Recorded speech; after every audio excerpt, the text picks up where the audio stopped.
evening and welcome to the August 7th meeting of the Falmouth Conservation Commission. This meeting is being held virtually via Zoom video conference and is also being broadcast by FCTV on cable channel 9. As this meeting is being recorded by Zoom and broadcast by FCTV, please be cognizant of what you say, how you say it, and what can be seen and heard in your background. We have a full complement of commissioners tonight. Thank you all for your dedication. I'd like to remind you that for commenting, I'll call on each of you in turn, and that all votes have to be done by roll call. So when I call your name, please state your name and your vote for the record, even if you've made the motion or the second. To our public participants, at any time during this meeting, you may enter any comments or questions via the chat function. At the appropriate time, they will be read into the record. If you'd like to be heard in a specific hearing, let us know via the chat function. Then at the appropriate time, I will call for public comment. When you are selected, you will be moved into the hearing as a participant. As such, you must have your video enabled, be succinct and respectful of others. Public comments will be limited to 3 minutes each. Regarding RDAs, under a request for determination of applicability, the applicant is asking the Commission to determine if the provisions of the Massachusetts Wetlands Protection Act and/or the Falmouth Wetlands Bylaw apply to their proposed project. A negative determination is that the provisions of the Act and/or the bylaw do not apply. Therefore, the project may proceed as proposed. However, a positive determination means that the provisions of the Act and/or the bylaw do in fact apply and or may require some conditions. Therefore, the project would require a notice of intent application. So as an applicant, the simplest thing is you want to hear a negative determination.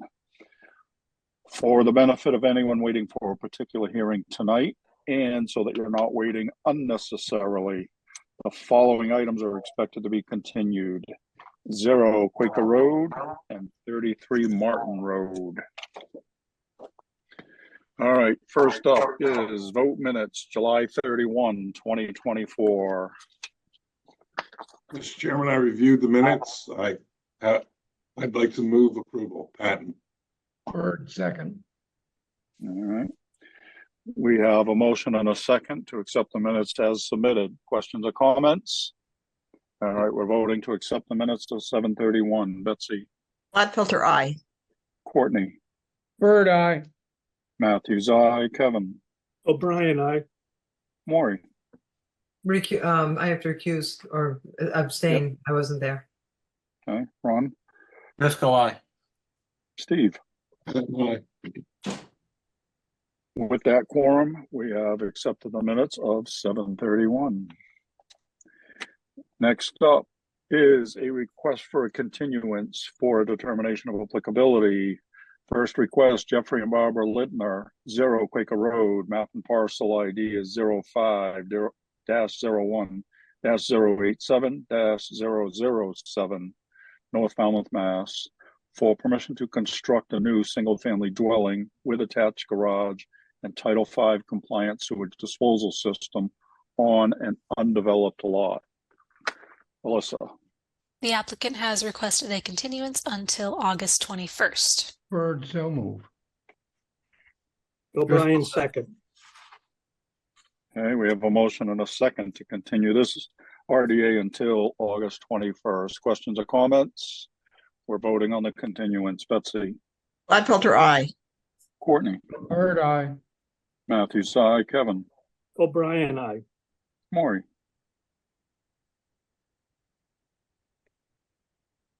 Maury. Harlow, Hawks, aye. Thank you. I didn't hear you. I'm sorry. Ron. Driscoll, aye. Steve. Patton, aye. It is unanimous. We have continued this RDA until 8/21. Next up is a request for a continuance under a notice of intent.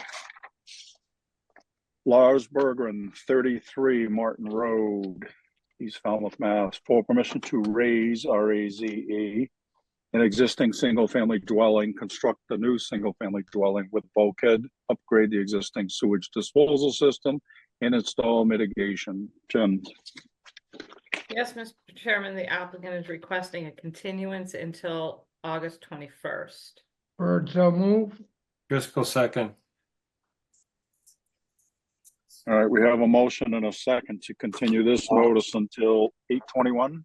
8/21, and that'll be the last one we continue to 8/21, Mr. Chairman. Excellent, for thank this you. evening. Questions or comments? All right, we're voting on the continuance. Betsy, Gladfelter, aye. Courtney, Bird, aye. Matthews, aye. Kevin, O'Brien, I. Maury, Carlo Hawks Eye. Ron, Driscoll, aye. Steve. Patton, aye. It is unanimous. We have continued this notice until 8/21. Next up are requests for determination of applicability. First up, Kerry Sasto, 32 Hoop Hole Road, Falmouth, Mass, for permission to remove invasive vines, remove select saplings, install a railing, and vista prune according to FWR 10.1810B. Alyssa, Yes, the applicant has requested a continuance until August 21st. Bird, so move. Driscoll second. we have a motion and a second to continue this RDA until 8/21. Questions or comments? All right, we're voting on the continuance. Betsy, Gladfelter, aye. Courtney, Bird, aye. Matthews, aye. Kevin, O'Brien, I. Maury, Carlo Hawks Eye. Ron, Driscoll, aye. Steve. Patton, aye. It is unanimous. We have continued this RDA until 8/21. Next up, Joshua Klein, 13 Davis Straits, Falmouth, Mass, for permission to construct a bank with a drive-through and ATM facilities, construct a parking lot, and install utility services and stormwater management systems. Alyssa, Staff recommends a -2 under the state and bylaw. Resource area boundaries are not confirmed, and this project solely takes place in an AE flood zone. Bird, so move. Driscoll second. all right, we have a motion and a second to accept staff's recommendation. Questions or comments? We're voting to accept staff's recommendation. Betsy, Gladfelter, aye. Courtney, Bird, aye. Matthews, aye. Kevin, O'Brien, I. Maury, Carlo Hawks Eye. Ron, Driscoll, aye. Steve. Patton, aye. It is unanimous. We have accepted staff's recommendation. Next up, Matthew and Finola Cox, 32 Sycamore Street, Falmouth, Mass, for permission to construct a second-story addition, reconstruct a roof, and construct a dormer with a second-story deck. Alyssa, Staff recommends a -3 under the state and a -2 under the bylaw. Resource area boundaries are not confirmed. Bird, so move. Driscoll second. all right, we have a motion and a second to accept staff's recommendation. Questions or comments? All right, we're voting to accept staff's recommendation. Betsy, Gladfelter, aye. Courtney, Bird, aye. Matthews, aye. Kevin, O'Brien, I. Maury, Carlo Hawks Eye. Ron, Driscoll, aye. Steve. Patton, aye. It is unanimous. We have accepted staff's recommendation. Next up, our continued request for determination of applicability. Annalisa Michelli, 16 Whittemore Avenue, Falmouth, Mass, for permission to remove an existing front porch, steps, and walkway, and to construct a covered porch, steps, and stone wall. Alyssa, Yes, the applicant's representative has withdrawn this application without prejudice. all righty. That brings us to the next one that had been previously continued. All right, we're up for requests for a hearing under notice of intent.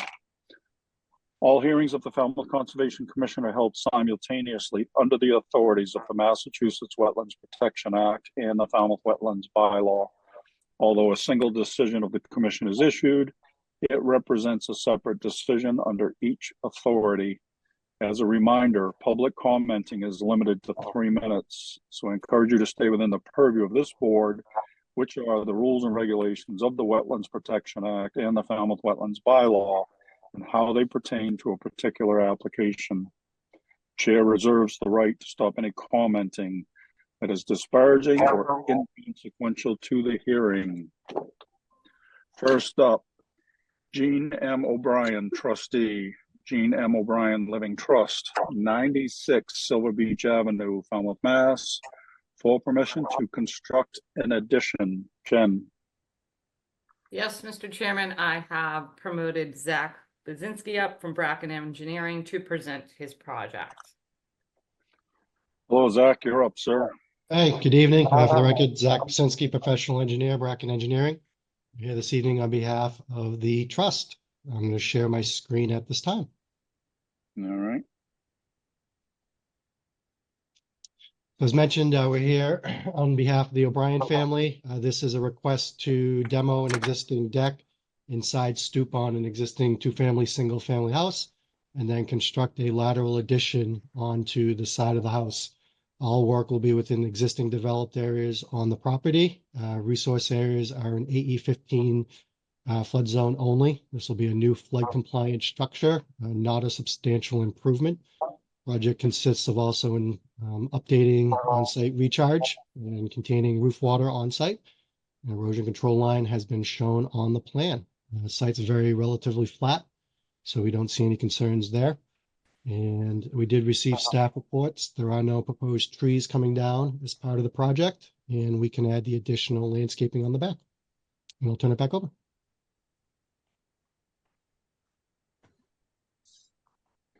Kind of simple. Jen. Yes, Mr. Chairman. Zach, I first want to congratulate you. Your file number is 5,000, so you are the 5,000 NOI to be filed in the town of Falmouth, so congratulations. We've been waiting for that file number. Not quite sure an addition in the flood zone was the one we wanted it for, but Yes. Soon as I And get 10 an bucks, you get a automatic cup of approval. coffee.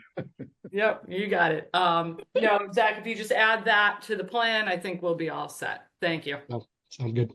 Yeah, you just submit that plan or we can condition it. Doesn't matter. That's all I have, Mr. Chairman. Wow. Alyssa. No comments. Thank you. Oh, Ooh, Wow, this is the epitome of short and sweet. I Let's see did what review the happens here. project all week in anticipation, so all my comments are out there. She wanted something a little bit more exciting for number 5,000, Zach. I'm sorry, I disappointed. All right. Commissioner comments, Betsy. It was a big enough disappointment that I met her on a site visit this week, and she said, "You can't believe that that was given number 5,000." That's my only Thanks, comment. Bets. Appreciate it. Courtney. Does the fact that it's number 5,000 give an automatic pass? No, sounds like it. I have no other questions. Kevin. no comments, Mr. Chairman. Thank you. Maury. The simplicity and the quickness of this makes it a very important 5,000. Thank you. We'll take it. You're on my Ron. phone for you. No comments. Thank you. All right. Steve. Should have made it an RDA. No comments. I wanted 5,000. That's right. All right. Jen, is there anything in the public chat function, please? no, nothing in the public chat for this project, Mr. Chairman. I'll make a motion to close the hearing and take it under advisement. Bird second. All right. We have a motion and a second to close the hearing. Last call. Any questions or comments? All right. We're voting. Betsy. Filter aye. Courtney. Bird eye. Matthews, aye. Kevin. O'Brien, aye. Maury. Carla Hawk's eye. Ron. Driscoll, aye. Steve. Pat and I. It is unanimous. We have closed this hearing. Thank you, Zach. Hopefully you set the I'll bring a tougher one next time. tempo for the night. Take care. Night.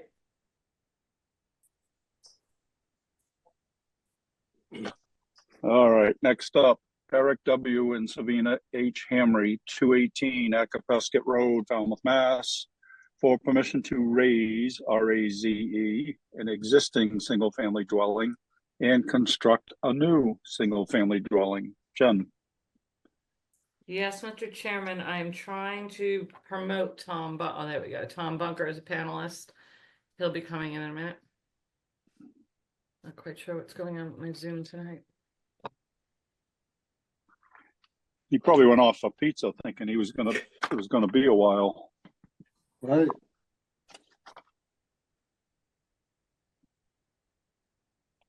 There he is. You're right. I did think it was gonna be a while. You caught me by surprise. Well, that's a good thing for us. You're Yeah, up, sir. I'm up. Thank you. For the record, my name is Tom Bunker with BSS Design. We prepared the plan for Dr. Eric and Sabina Hamry at Commmisson Road, and let me take a moment. If I may share my screen, I'll have to. Oh, where did I put that?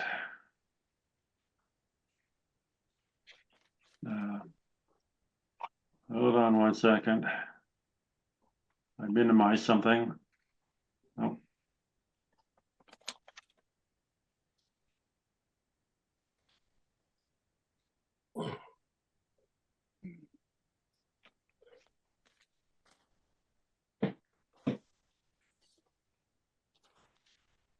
Oh, I have to look for the plan. I don't know, man. Oh man, I don't know. Taking too Jack set a long. tone and you're not following.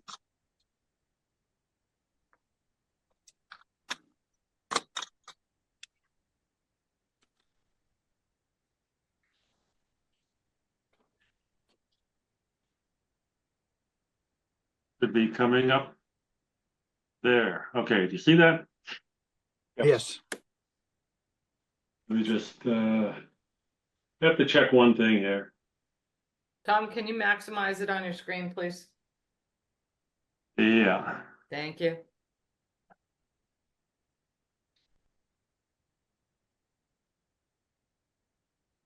What if I could?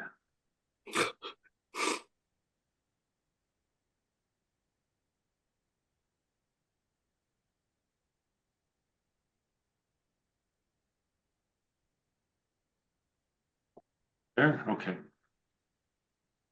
This is it maximized enough? I'll zoom in, Yeah, but I'll that's try to fine, do it Tom. slowly to not cause nausea. That's right. Property in Commmisson Road is up near the north end of Commmisson Road. There's out of the narrative about almost a mile. It's well up from the Green Pond Bridge. And here, fronts on Green Pond, which is of course a tidal water body, salt pond. This area is in flood zone AE elevation 15. I'm showing a pier here, which Falmouth Engineering was submitted the plans for permitting a pier. That's not part of this application. So we have an existing house that's an older house with a garage, and at one time not too long ago, the septic system was upgraded to a tank and a leaching facility in this location. And there was a large lawn area here. I mean, you can tell this was kind of an older property because there was kind of a ramp going down to the water and all, but a lawn and garden in this area. Paved driveway coming down to a two-car garage. House is 85 feet from the edge of the salt marsh, as you can see here. And there's also a shed in this location, overgrown rhododendrons up on this side, and otherwise it's a nice property down there. The flood zone comes up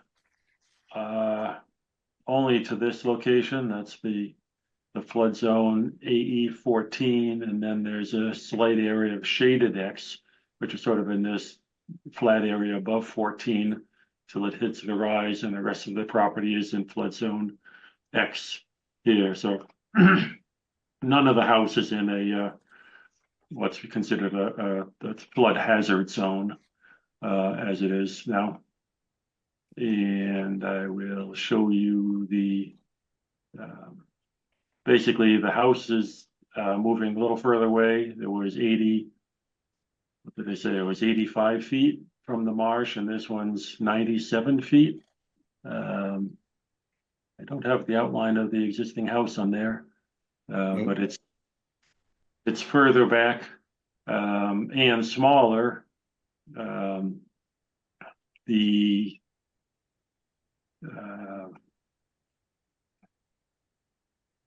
So there's a decrease of in zone A, there's a decrease of coverage in zone A of 99 square feet. And that includes even 254 square feet of seating around the fire pit. And so if that is omitted for staff request, then there's actually a decrease of 353 square feet in zone A. And in zone B, there's a small decrease of 16 square feet in zone B.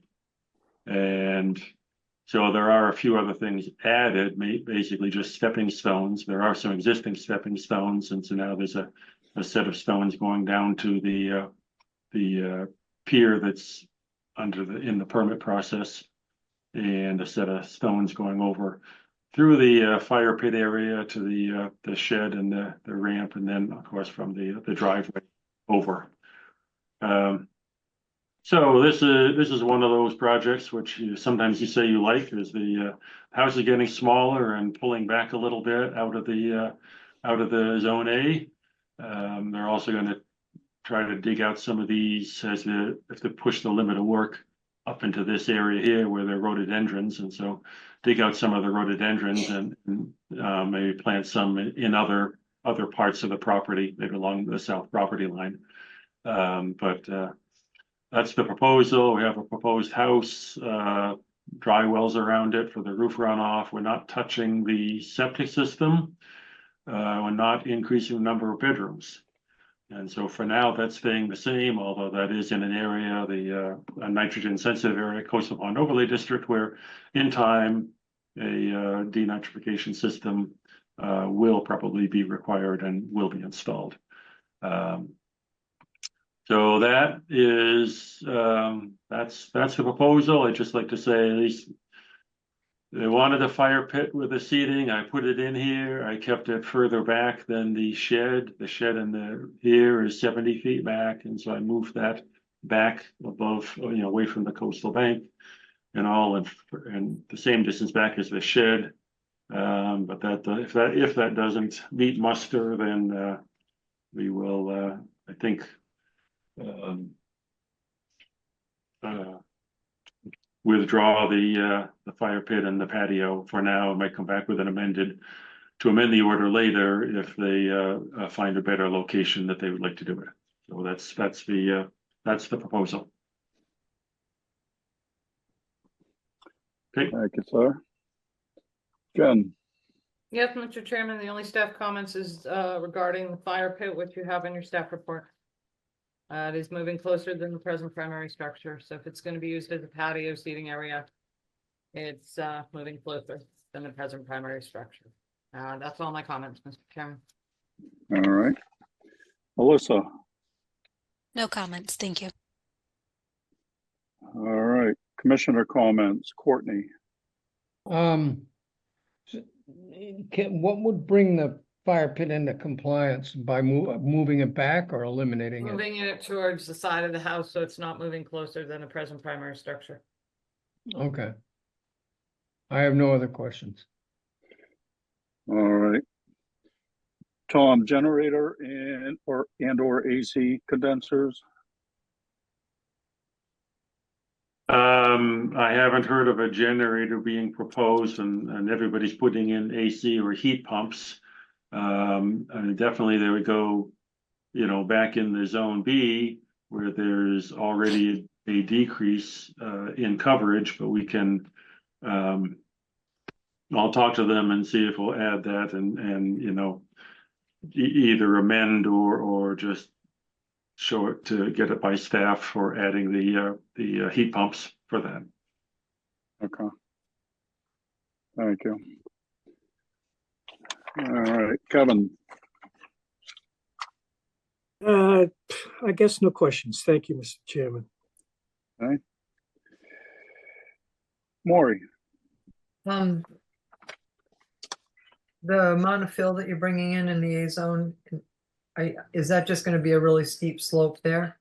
But yeah, well, that's not fill. That was actually that's a slope there. It's left from. There's a retaining wall in that area now, and so it's the remaining fill.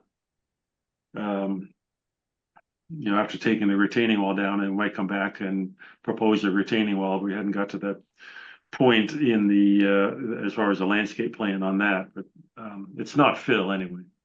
Okay. It's not added fill. Thank you. That was all. All right. Ron. If you're gonna put a new house up, that shed looks like it's been there longer than the house. And there's all sorts of debris piled up behind the house. Behind the shed, I'm sorry.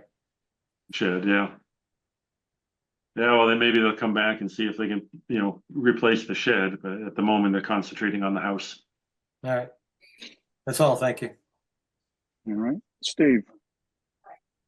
As they say, he had me at smaller and farther away from the resource. I don't have any other questions. Let's see. Oh, no comments or questions. Thanks. Thanks, Tom. Thanks, Jamie. All right, Jen, is there anything in the public chat function, please? Doesn't appear to be regarding this project, Mr. Chairman. Thank Make a you. motion to close the hearing and take it under advisement. Bird second.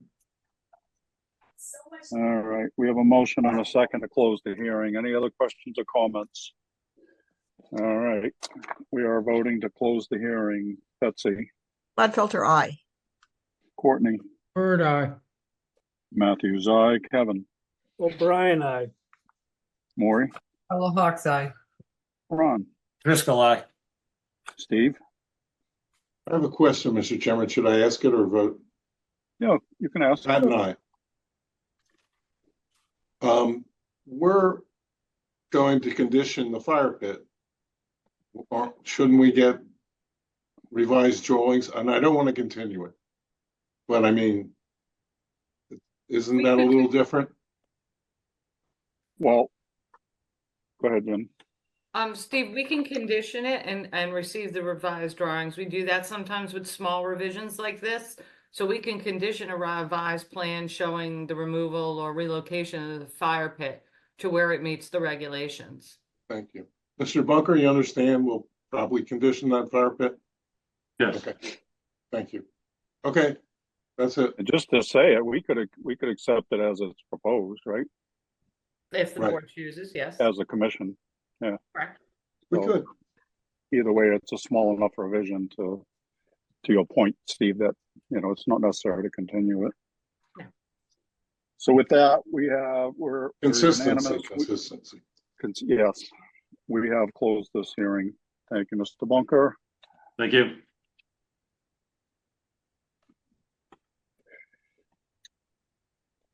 You know, it's nice that some of these, you know, we can close these with small, just to use a word, discrepancies rather than, you know, continuing for, you know, what are minor differences. much so. And, you know, Tom had said, you know, that he would accept if we, you know, we didn't allow it. So, Mhm. you know, this is a positive way to move forward. Courtney, this is closed, so Oh, okay.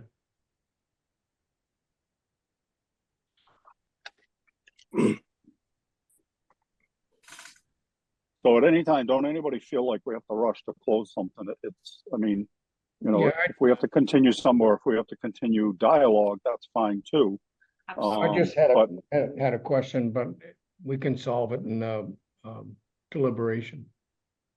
Yeah, and I mean, that's always an avenue that we can take, it's just, I just don't want anybody to think that we're pushing to close things, too soon or anything. It's just some of these things are just, Jen? No, I just wanted to make the follow up on that, Mr. Chairman. If the board is not comfortable closing hearing, don't close it. Yeah, and I don't think, I didn't Let get me the pose, sense. if I can pose my question, I'll leave it at that. So is the issue with the fire pit the patio that surrounds it or the fire pit itself? In other words, if the fire pit were just located in lawn, would that be an issue? I would have to see it, Courtney. It's the patio. Well, in other words, if you got a fire pit that's 3 feet in diameter sitting in the lawn and it's lawn, is that acceptable versus the fact that I mean, I think the issue I see is the patio that surrounds it because it increased the amount of impervious surface. Correct.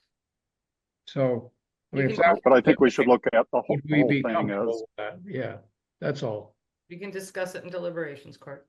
Okay. all right. Next up, continued requests for Tom, are hearing you under on for the notice. night? No? Okay. What? No, I'm just gonna put Tom back into He's attendance. on the next one, Jen. Oh, okay. Yeah. All right. As I was saying, continued request for hearing under notice of intent. Rachel Summer, 54, Kerry Lane, Falmouth, Mass. For permission to conduct invasive species management and restoration. Jen? Yes, Mr. Chairman, Tom Bunker is still with us, and I'm promoting Matt Lottenberger for Wilkeson so they can present their continued project. All right, before Tom takes over, Alyssa, I have the quorum as excluding Maury. Correct. Sorry, Maury.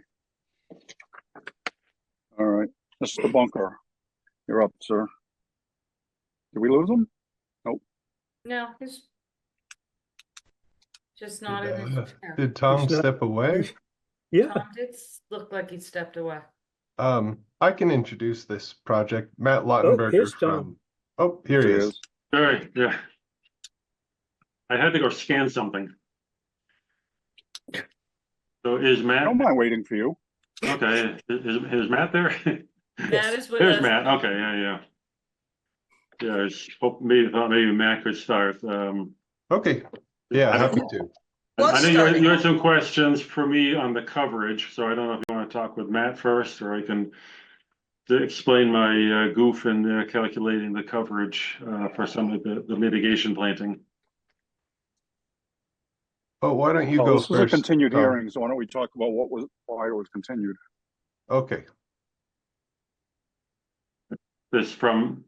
It was continued, I'll say, because there was, when staff went out and checked from the last time, there was some stepping stones. There's some stepping stones on the north and the south side of the house that we hadn't located. I mean, when we surveyed it for this, we basically surveyed around along the bank area, and the guy didn't get the stepping stones, so that was the main part of it, that we had to update the existing conditions plan, which we have done.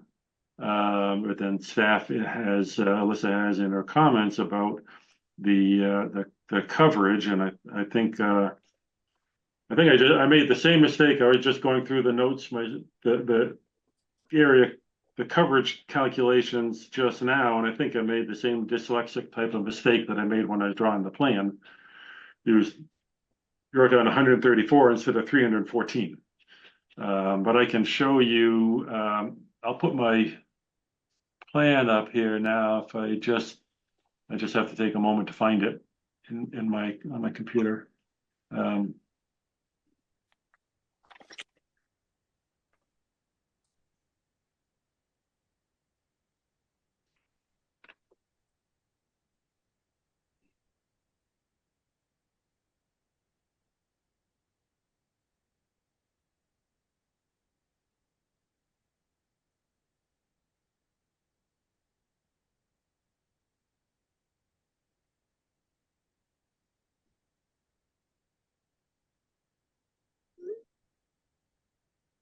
Tom, you with us? Yeah, I'm here. I'm here, and I'm Not all looking there. for the exact my plan. Um, I found it. I think.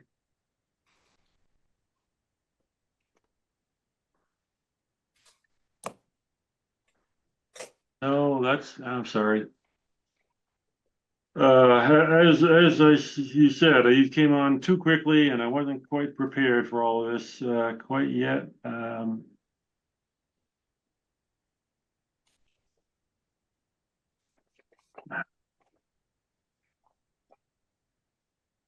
we table this Matt- and then come Well, back? Matt, do you have that plan, my plan in there? I Let's would just- I would have to pull it up, same as you, Tom. I'm not sure I'd be able to get to it any quicker. This will just take, is that it there, 7:30?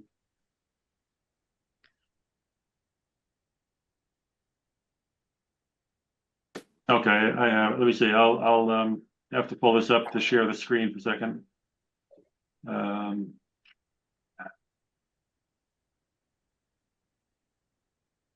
Okay, sorry about this.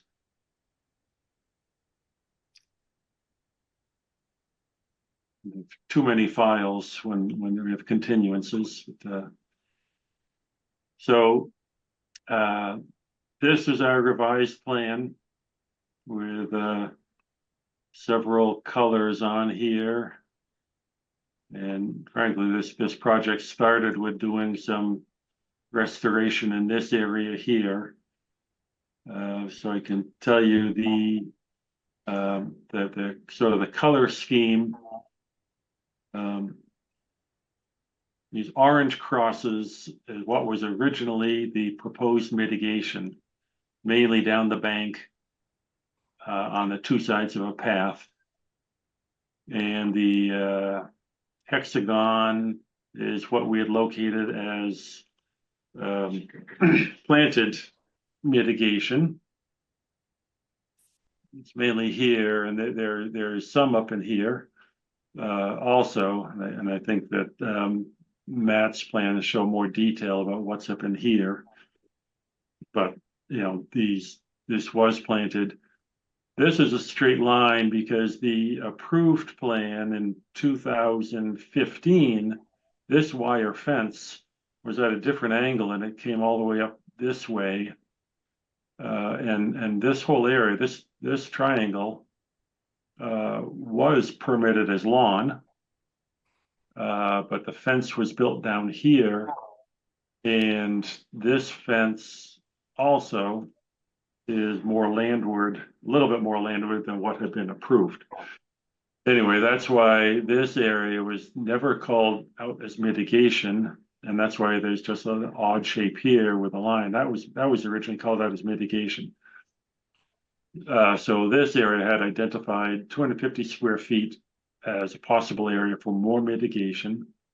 Then there was another curveball thrown in where there was an amended order the year after we did our plan. The order was amended by a landscape architect that put these plants, or rather stones, stepping stones along here. These are the stones that we hadn't located. So they had these here and had a mitigation. There was this and some mitigation for wood walk along here. Actually, that's probably why I counted this 148 square feet as the required mitigation from that time, but the plans by the landscape architect showed 314 square feet, as Alyssa pointed out in her in her staff report. And then these stepping stones were not on the amended order, so they were built without permits. And these are on the stepping stones here, and the areas here on the north side stepping stones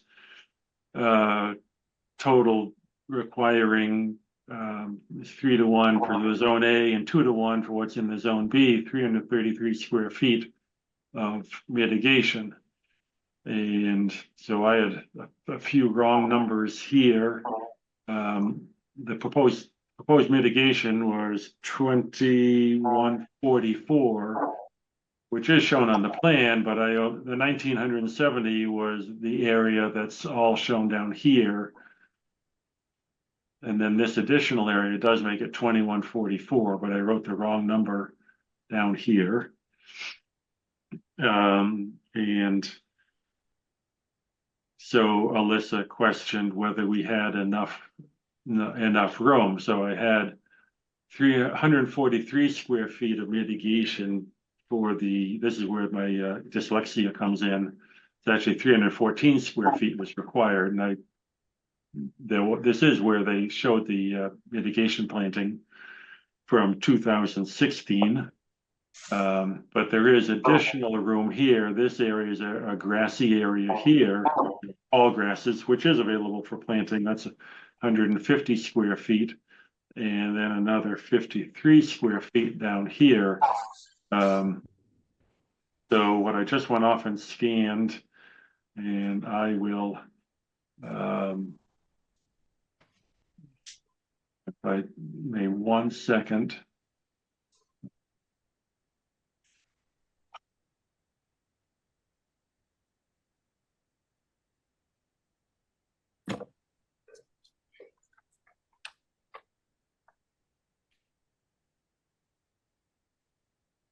So I made note of the staff report here.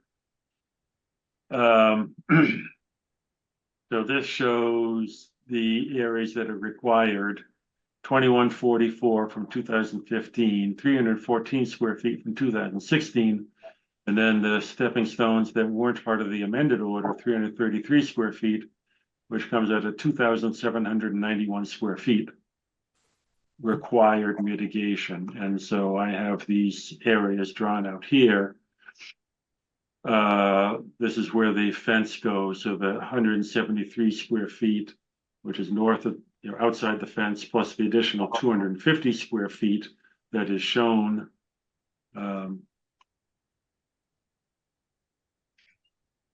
That's 250 square feet. And 143 square feet I showed as mitigation area that should be restored and replaced. 1,302 square feet, 750 square feet, which were planted. Plus, we add in these two grass strips here, 150 and 353, well, with 2,800 square feet. And these add up to 2,791 square feet. So to Alyssa's question, I believe, yes, if we get the areas that I showed as mitigation, existing or proposed mitigation, these which I've highlighted in green, plus add in these two areas, which just means, right, this green dot, which is on your plan, these two areas here. Add those two areas in, then there's 9 square feet more mitigation than required. So this and this would have to be in addition to this area, which is mainly the subject of the Wilkinson plan. Then there'd have to be another 5 or 6 foot wide strips between what has been planted and the fence in these two areas to come into compliance with mitigation. So that's my part of it there, and I apologize. And whether it's dyslexia or something else, there's too many factors going on, and I thought I had it when I did the plan, but again, Alyssa pointed out the shortcomings. But the mitigation will fit if we add in these two areas here and here. And so that, I don't know if that's enough for me. I can take mine down and Matt can share if that's good for now. Thank you. Sounds good. Unless you have questions about this now, but No, let's hear Matt's side and then we'll go to questions and comments. okay. Please. Thank you. Matt, you're up, sir. So, again, the purpose of this project is initially was to do an invasive species removal in the side of the house here. This has gotten expanded, as Tom said, to cover some mitigation that was missed earlier in the property's history. We can add the two areas that Tom has highlighted to our plan easily. And then to address the staff comments directly, the other two comments were that we are replacing 4 dead and declining cedars with holly trees. The reason for the replacement with holly trees is that the cedars have been replaced twice now and simply aren't surviving. Holly trees are on the nearby property and are doing quite well there. So using what we're seeing out in the field, hollies would seem more appropriate and will still provide both habitat and a food source. And then we are asking that the mitigation areas be planted at 4 foot on center. All right. You good, Matt? Yep. All right, you can stop sharing, please.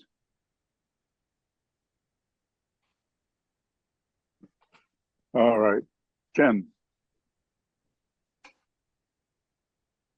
Okay, so Tom, we have to add the 2 new areas to Matt's plan. The 143 and the 53. I think the 100, you can zoom in, there's an arrow pointing to the 140, well, the 150 and the 53.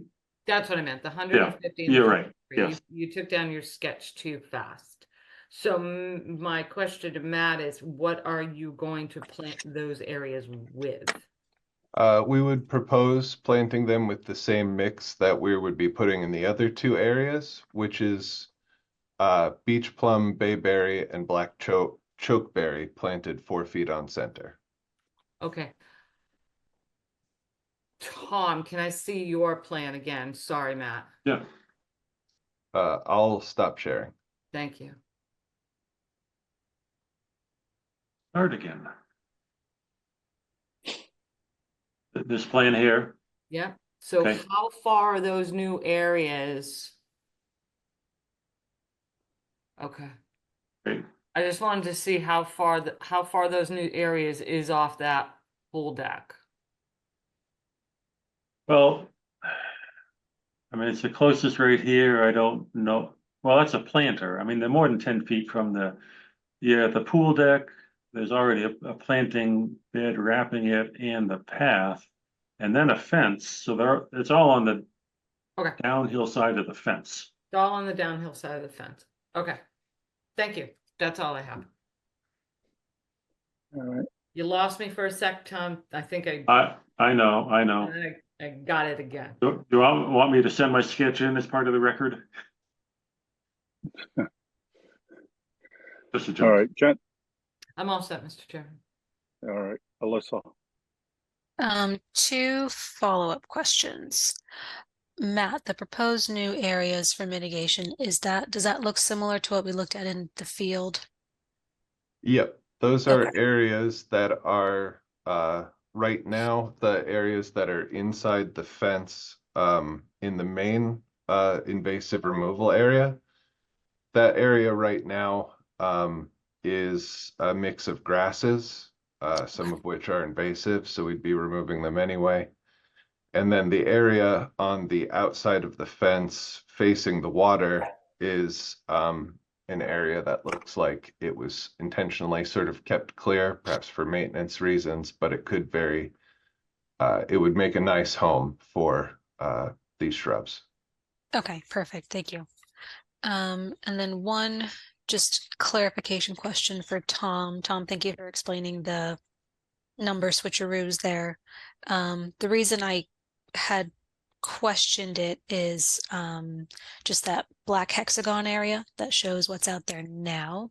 There just wasn't that same depiction on the little tiny mitigation area, you know, where the restoration is. So I just wanted to Right. make sure that number was included, because if it is, great. If it's not, if you can include it, then there'll be more on site and they'll have to plant less. You know what I mean? So I just It's wanted you hard to to double. say. Yeah, I'm sorry, didn't mean to interrupt. No worries. There are some things out there. I think it's Okay. it it was planted. I'm sure it was planted, but it's part of the Oh, but it's overgrown area got that it. Matt's working on. So it's going to be replanted. Understood. Okay, that clarifies it for me, because when looking on the Wilkinson plan, it has an arrow that says existing mitigation to remain. But you're right, we did talk about how it's really not in great condition. So ideally that whole area is being replanted, so there's nothing existing. Okay, I've got it. Thank you. All right, commissioner comments. I'm going to start. Matt, you said you can add those two areas, new areas to your plan. All right. Yep. We'll get those to you by Friday. The new areas are agreeable to you guys. Yes. Okay. I just want to clarify. Okay. All right, Kevin. No further questions. Thank you, Mr. Chairman. All right. Ron.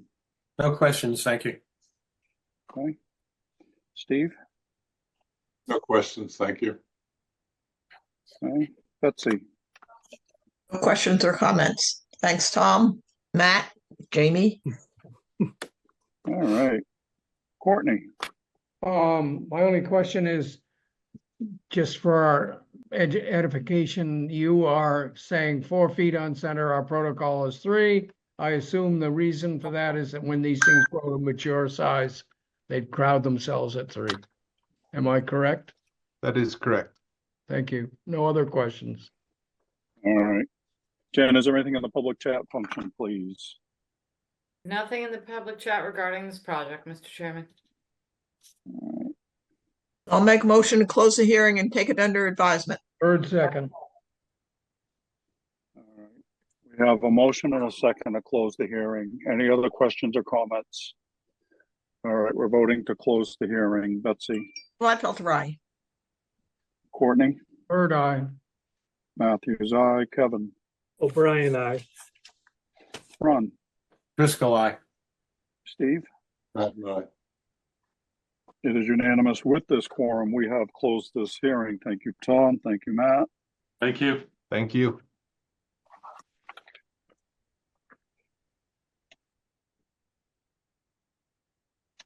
All right.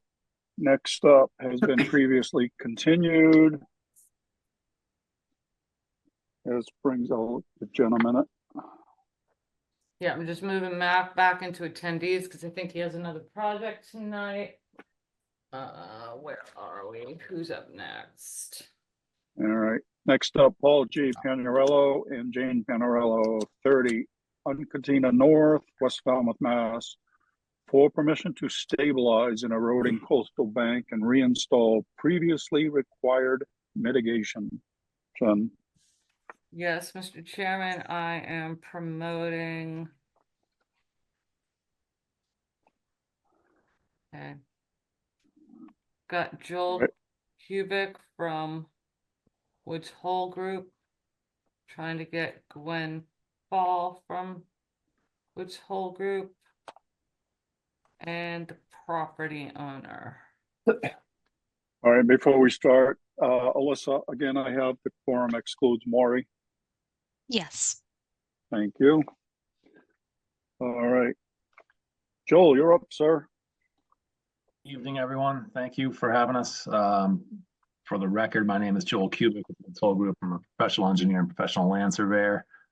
Some of the items that were discussed at the previous hearing on July 17th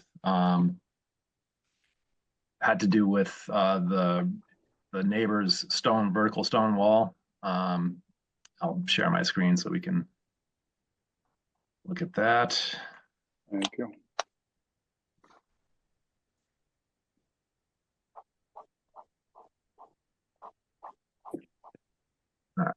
So this area here, this is the existing vertical stone wall on the neighbor's property that crosses over. And there were some concerns about the foundation that was below that wall and some concerns about the property line determination.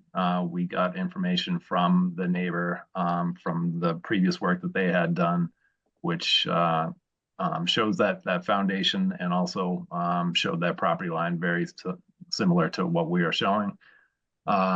We went out and probed into the ground and found that there was, probably a foundation about 18 inches down, which is in agreement with the design plans that were prepared for the neighbor's wall there when they reconstructed it. So again, our previous design really didn't get too close to that wall. We were coming over near it, but we were armoring the existing erosion area over there. The neighbor has since had some discussions with her own coastal engineer and is encouraging that the armoring get extended further up this slope into an area that's currently vegetated, but it would help tie in the two areas that are proposed armoring against the vertical stone wall. And we're in agreement with that. It's certainly a longer term solution as erosion continues to happen here. So it is about 5 feet extra further up the slope here and about 20 feet wide. It's this shaded area. That's that new area there. So again, there wouldn't be any excessive excavation near the wall. Placing of these stones at this end would be done carefully in order to not put any additional pressure on that wall. So I think we have a solution to that. I know that the neighbor is on board on the meeting here today and could provide any comments, but after my discussions with her engineer, it sounded like that was a good compromise. The other item that came up at the previous hearing that was included in the staff comments was about the air conditioning units over here and this crushed stone that was installed over here and weren't shown on the previous permit plans from about 10 years ago or so. This area is really shaded. It was lawn before. And the current owner, after he purchased the property, this had just turned to mud because this is the pathway to get, from this front area down to the stairs and down to the water. So rather than having, just a muddy mess there, he put down this crushed stone. I've got a picture of what that looks like right here. I believe that this is a better solution than having grass in there, which isn't going to grow well. Or trying to put grass in and excessively fertilizing it or something to try and make it survive. But we can discuss that if the board would like.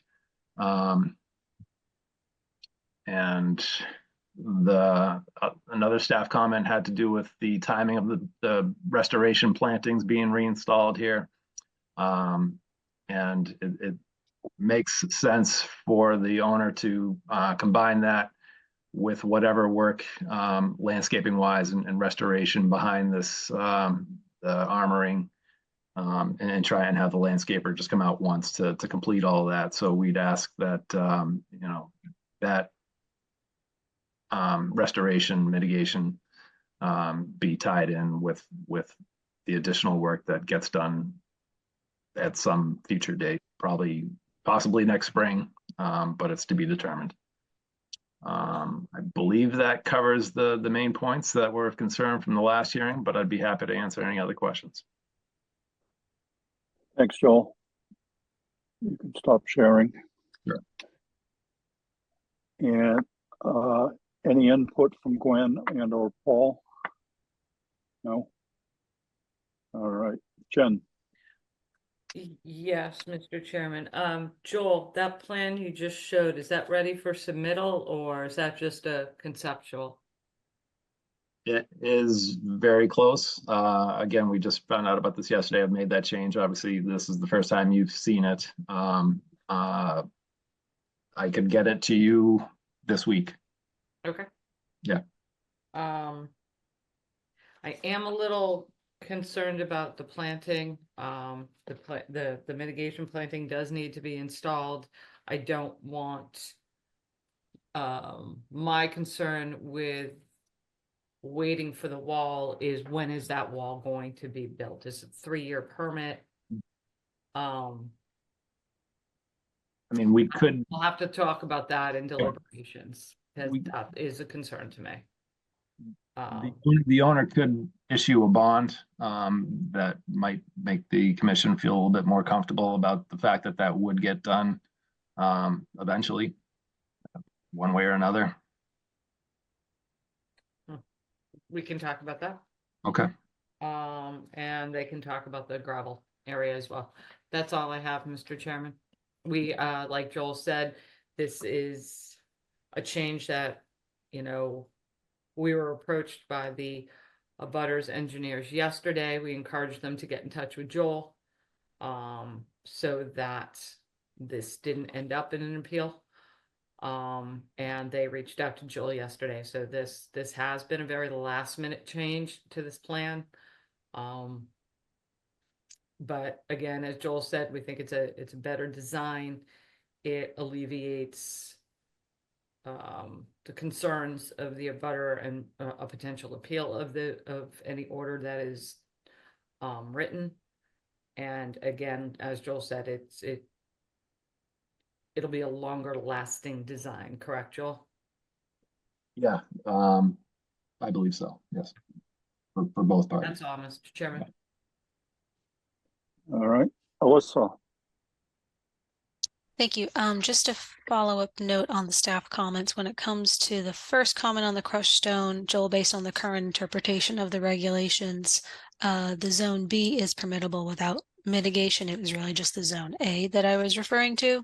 And then again, the changes in the utility platforms, they just weren't visible and depicted on the old plans. We typically see mitigation for that, but you can make an argument to the board. Thank you. Thank you. All right. Commissioner comments. Ron, we're going to start with you. All right, just so I understand that the new plan is going to increase the cost and the size of the job. And it seems to be mostly for the benefit of the neighbors as well as for the benefit of the homeowner. And I think we're getting down pretty hard on all of the crushed stone and everything else. If he's willing to pick up the tab for all that revetment work and the increase in cost, it sounds like we should be a little more lenient on some of the other things. He's doing everybody a favor. That's all I have to say. Thank you. All right, Steve. Mr. Chairman, I really don't have any questions. All right. Betsy. I'm concerned about doing the mitigation planting, waiting until the wall work is done, but we can discuss that in deliberation. Okay. All right. Courtney. Following through on Betsy, I'd like to see a date certain to get all of this mitigation stuff done. I don't want to put it off indefinitely. You know, like, well, after the wall, we'll put the plants in. I'd like to have that done. I'd like to have a date certain and then, you know, some kind of, you know, measure to enforce that. I don't recommend hanging, drawing, and watering, but I just want to make sure that it gets done. All right, you good? No All other. right. I agree with you. I mean, we do want to see it get done. How much mitigation would get damaged with the wall work? So, you know, we want to think about that too. And it is a 3-year permit. So, Kevin. There are a lot of questions and I don't think we have all the answers, but I'll pass. Thank you. All right, so, all right, let's go to, Jen, do we have anything in the public chat function, please? We do have something in the public chat, Mr. Chairman.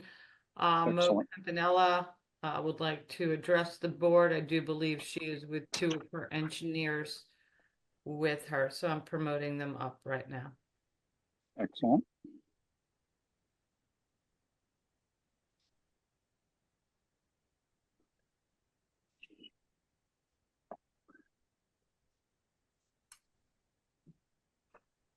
Ms. Campanella, yep. Audio and video, okay. I'm going to turn it over to Verujan Hagopian and Chuck Semiotis. Good evening. Engineers. My name is Verujan Hagopian. I'm a coastal and waterfront engineer. And I had the opportunity yesterday to have a conversation with Joel about extending that stone all the way through. We believe it's the right move to do that in the advent of future sea level rise and concern about significant coastal storms and nor'easters during the wintertime. You can get overtopping of that riprap. And if that small pocket area that was not originally intended to extend the riprap could create erosion over there and undermine the riprap itself on the property of the owner, and could undermine the foundation or the footing of the adjacent seawall, which a small piece of it is straddles 2 properties. When I had a discussion with Joel, my understanding is to really bring all the stone to the limit of the properties.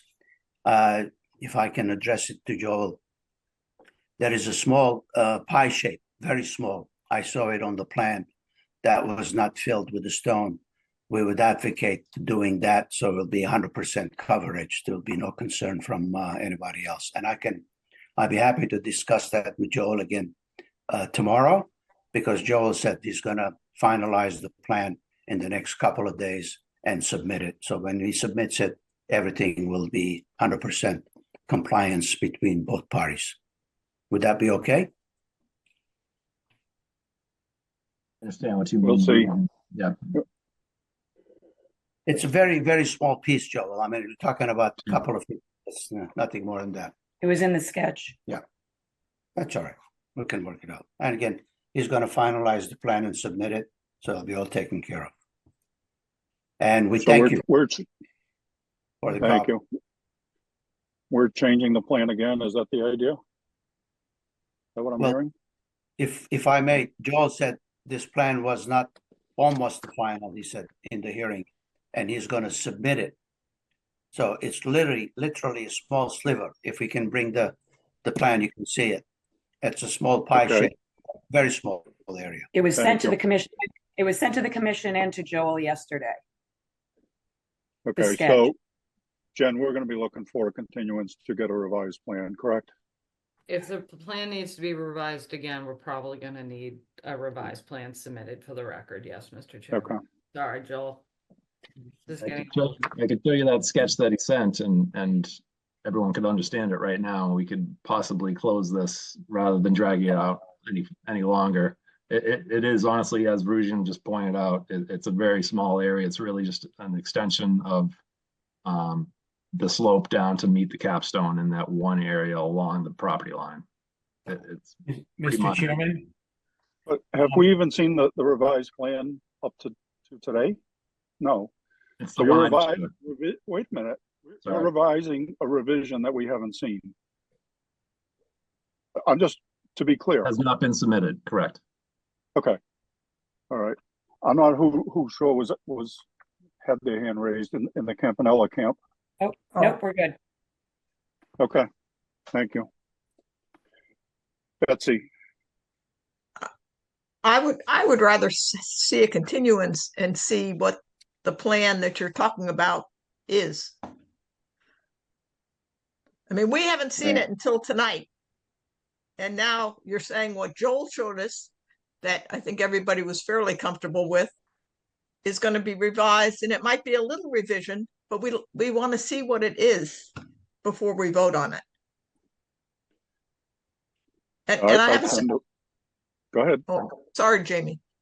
Well, I have another question, and the question is, and it came up, it had to do with the mitigation plants, isn't all the work on the wall going to be done from the water? Correct. You're not going to be trampling through the mitigation plants to get there. Okay. Okay.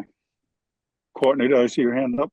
Yeah, I would support a continuance, and I would second Betsy's question. Why is the installation of those mitigation plantings have to be dependent upon the wall work? Why can't the two be independent? I think I'd like to see a timeline, a proposal on that. So I think I support a continuance. Okay. All right. Any other questions or comments from the board? Any other, Alyssa, sorry. No worries. I just wanted to clarify that the mitigation we're all talking about is an existing violation because the mitigation was removed at some point and replaced with ornamentals. It's been the plan since the spring to replant it in the fall. So this change in timeline is new to all of us. Thank you. Thank you. Interesting. Okay. All right.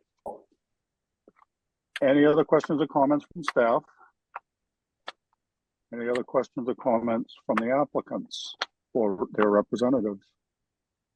I mean, if we're continuing this, I don't think this is a major change. This is really just a small extension. I understand that you guys want to see all the information before you make a determination.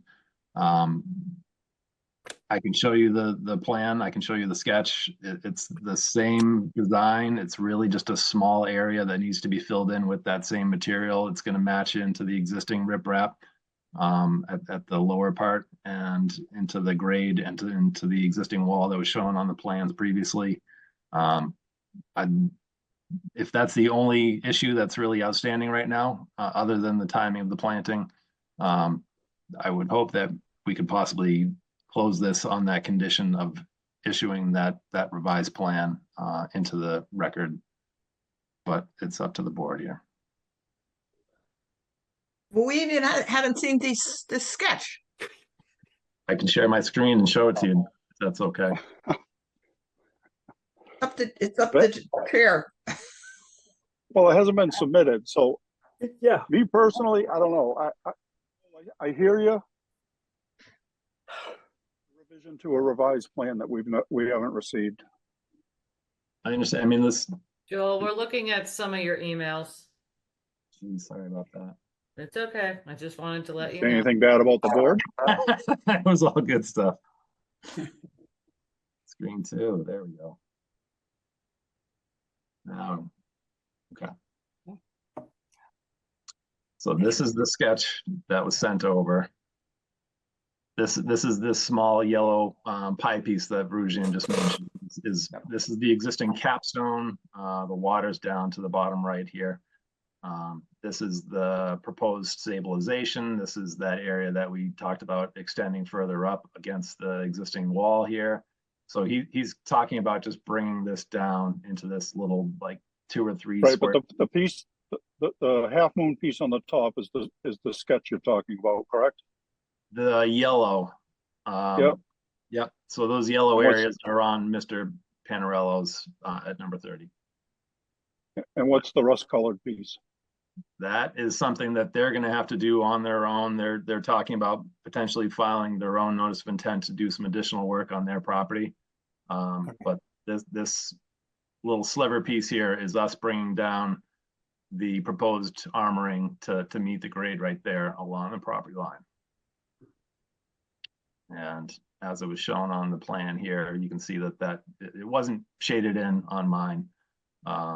Again, you haven't seen this till now, but I'm just trying to explain what they were asking for, what we would be showing to the board on a revised plan.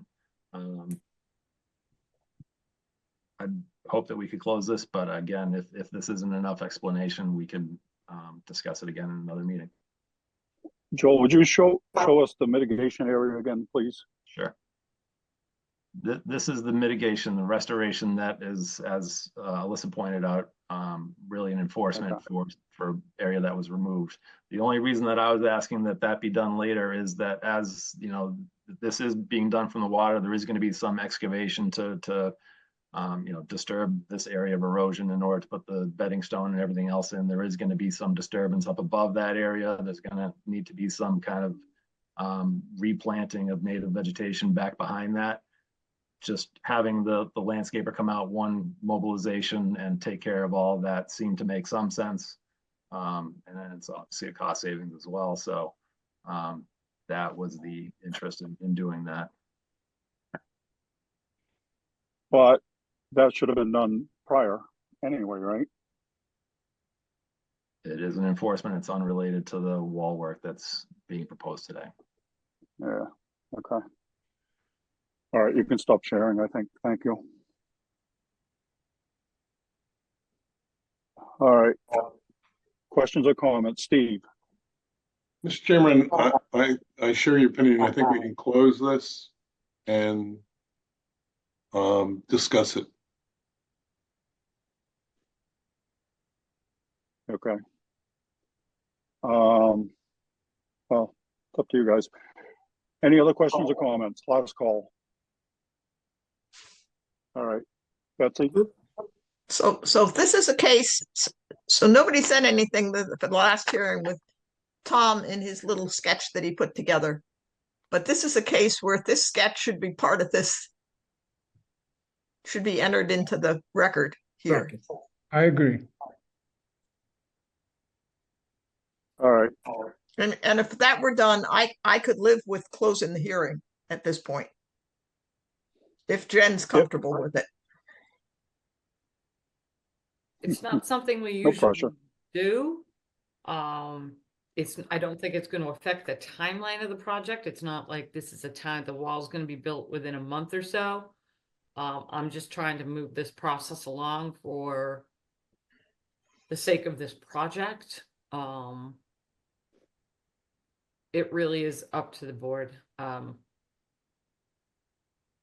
not comfortable with it, but if the board's comfortable with it, Joel, if you submit your sketch for the record, I really don't know what else you could show us except for maybe a profile of how the wall is going to lay. It is going to be what it is. So it's really up to the board. The continuance wouldn't be till the 28th because we cannot take anything else on the 21st. So you're looking at a 3-week delay. Okay, let me ask you a question, Jen. You guys saw the sketch earlier today or yesterday? I just saw Mr. Verusian's sketch. I literally talked to Joel on the phone today. The first time I saw it was just now with you. I saw a color thing from the abutters engineer yesterday that was just highlighted the same sections that Joel just showed you. That's what I saw yesterday. And I had a conversation with him today, and then I just saw the plan. Okay, we all agree it's a better, Correct. I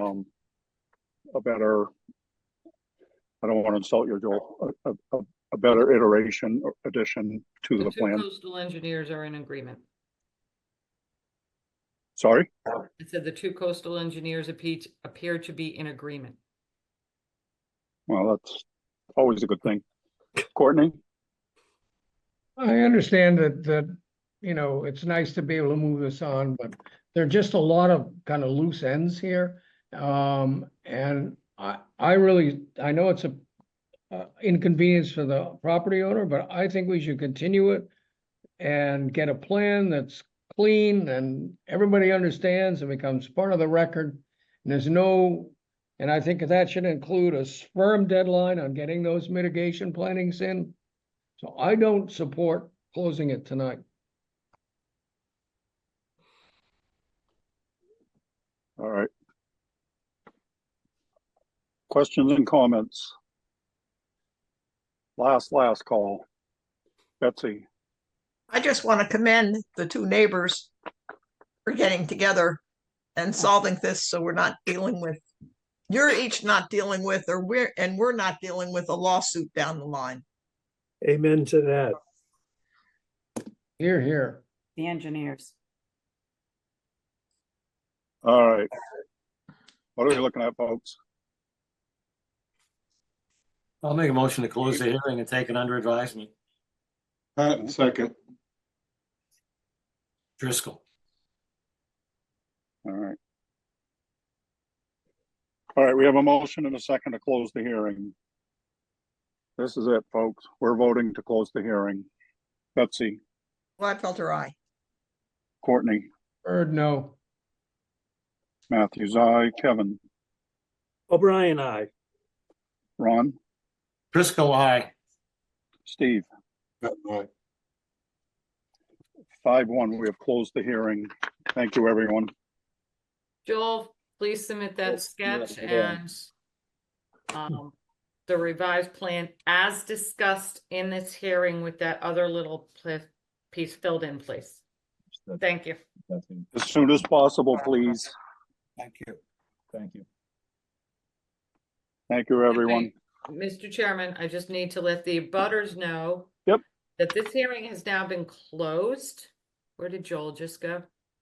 This hearing now has been closed. Can't If you add have anything. Anything else that you disagree with Joel's plan, we cannot take any additional information. The board cannot hear any additional concerns. Okay? Is that Okay. understood? Absolutely. Okay. We need to see Thank that you. plan. Thank you. Good point, Jen. Excuse me, Mr. Chairman? I said, good point. I just wanted to make that clear. Changing Gwen, putting you back into attendees. It's Campanella. Whoa, everybody's moving around right now. Putting the property owner back into attendees. And Miss Camp and everybody's jumping around. Okay. I need to make sure I have all my commissioners. 1, 2, Yeah, we're looking for more to come back. 5, 6, 7 more. You can come back now. Excellent. All right, moving forward. Next up, our request to amend an existing order of conditions. And Mr. Chairman, before they go, can I read my statement? Disclosure of appearance of conflict of interest is required by GLC 268A, section 23B3. The Conservation Commission, the Falmouth Conservation Commission. I used to work with Eversource, and I filed the paperwork that I can make a decision in good conscience today with the select board. Thank you. Excellent. And we're going to let that apply to all 3 requests. Yes. Just for the record. And we're hearing all 3 requests separately because they're separate pieces to the project, just so everyone knows. First piece is N-Star Electric Company, DBA Eversource Energy, intersection of Surf Drive and Shore Street, Falmouth, Mass. Request to amend the order of conditions for Mass DEP number 25-4840 to modify special condition 1. Jen. Yes, Mr. Chairman, I have promoted Dwight Dunk from Epsilon up to present the board. Dwight, you're all set. I see you have 2 of you listed. Is one a? Could you promote Matthew Waldrop Yep. as well? Thank you. Mr. Dunk, you're up, sir. Great. Thank you, Mr. Chair. Just have a very brief presentation. Just to. Dwight, there is no Matthew Walter. Oh, okay. He may have had to jump off. I don't. Oh, wait. I see. I see him under Dwight Dunk. Oh, okay. I sent him my the link. Okay, that's why there's 2 of you. I wasn't sure if it was a phone or not. Yeah, maybe Matt can change his name on his. Hey screen guys, here. I'm here. I'm not sure what I'm showing up as on my phone, but I'm on. Okay, thank you. Thank as you. long as Dwight Dunk can get paid for being twice at this hearing 2 times, that's fine. Okay, thank you. I'm just going to share my screen briefly with a very brief Yes, sir. presentation. Mr. Chair, as you mentioned here, this is the just the request to amend the order of conditions for the submarine cable portion of the 91 cable replacement. Well, there we go. Oh, sorry, not the 91. This is the fifth cable replace. This is the fifth cable. Sorry, the two of them we get a little confused once in a while. The amendment to request the special condition 1, which is the time of year restriction for shorebird nesting with no activities at the landfall sites from April 1st to August 31st. We request the authorization to perform the horizontal directional drilling work beyond the time of year restriction. The operation is located in the Surf Drive parking lot that's highlighted here in yellow. It's within the paved parking lot. It's outside of actual mapped habitat, but obviously it's near the mapped habitat.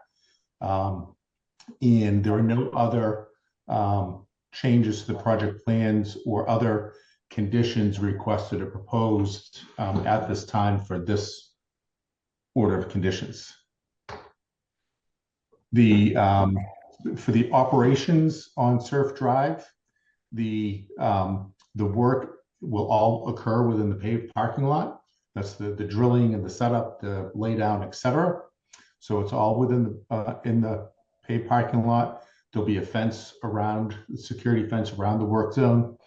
And of importance for the bird nesting on the nearby beach, or if they are nesting, the cable will be 10 to 28 feet beneath the beach. So as it's drilled horizontally, at an angle beneath the beach, it's rather deep.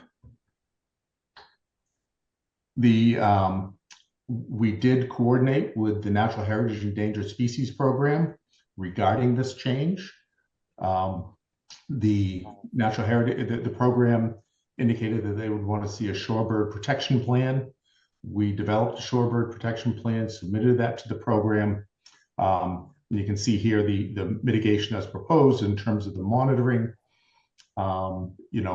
based on the distance, how often the monitoring will occur, and also that the operations will have the fence around it.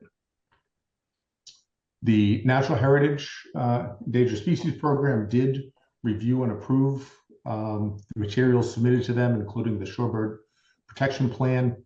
They authorized the incursion into the time of year restriction. We received that authorization by email last week. We've submitted that to the commission and the staff. They did ask for one modification to what we submitted as a proposed plan, and this language has been added to the shorebird protection plan. They made the statement that, as proposed, the work did not appear to be would result in altering the habitat. So really, that's it for this fifth cable horizontal directional drilling work. Guess you can stop sharing. You have, thank you. Jen.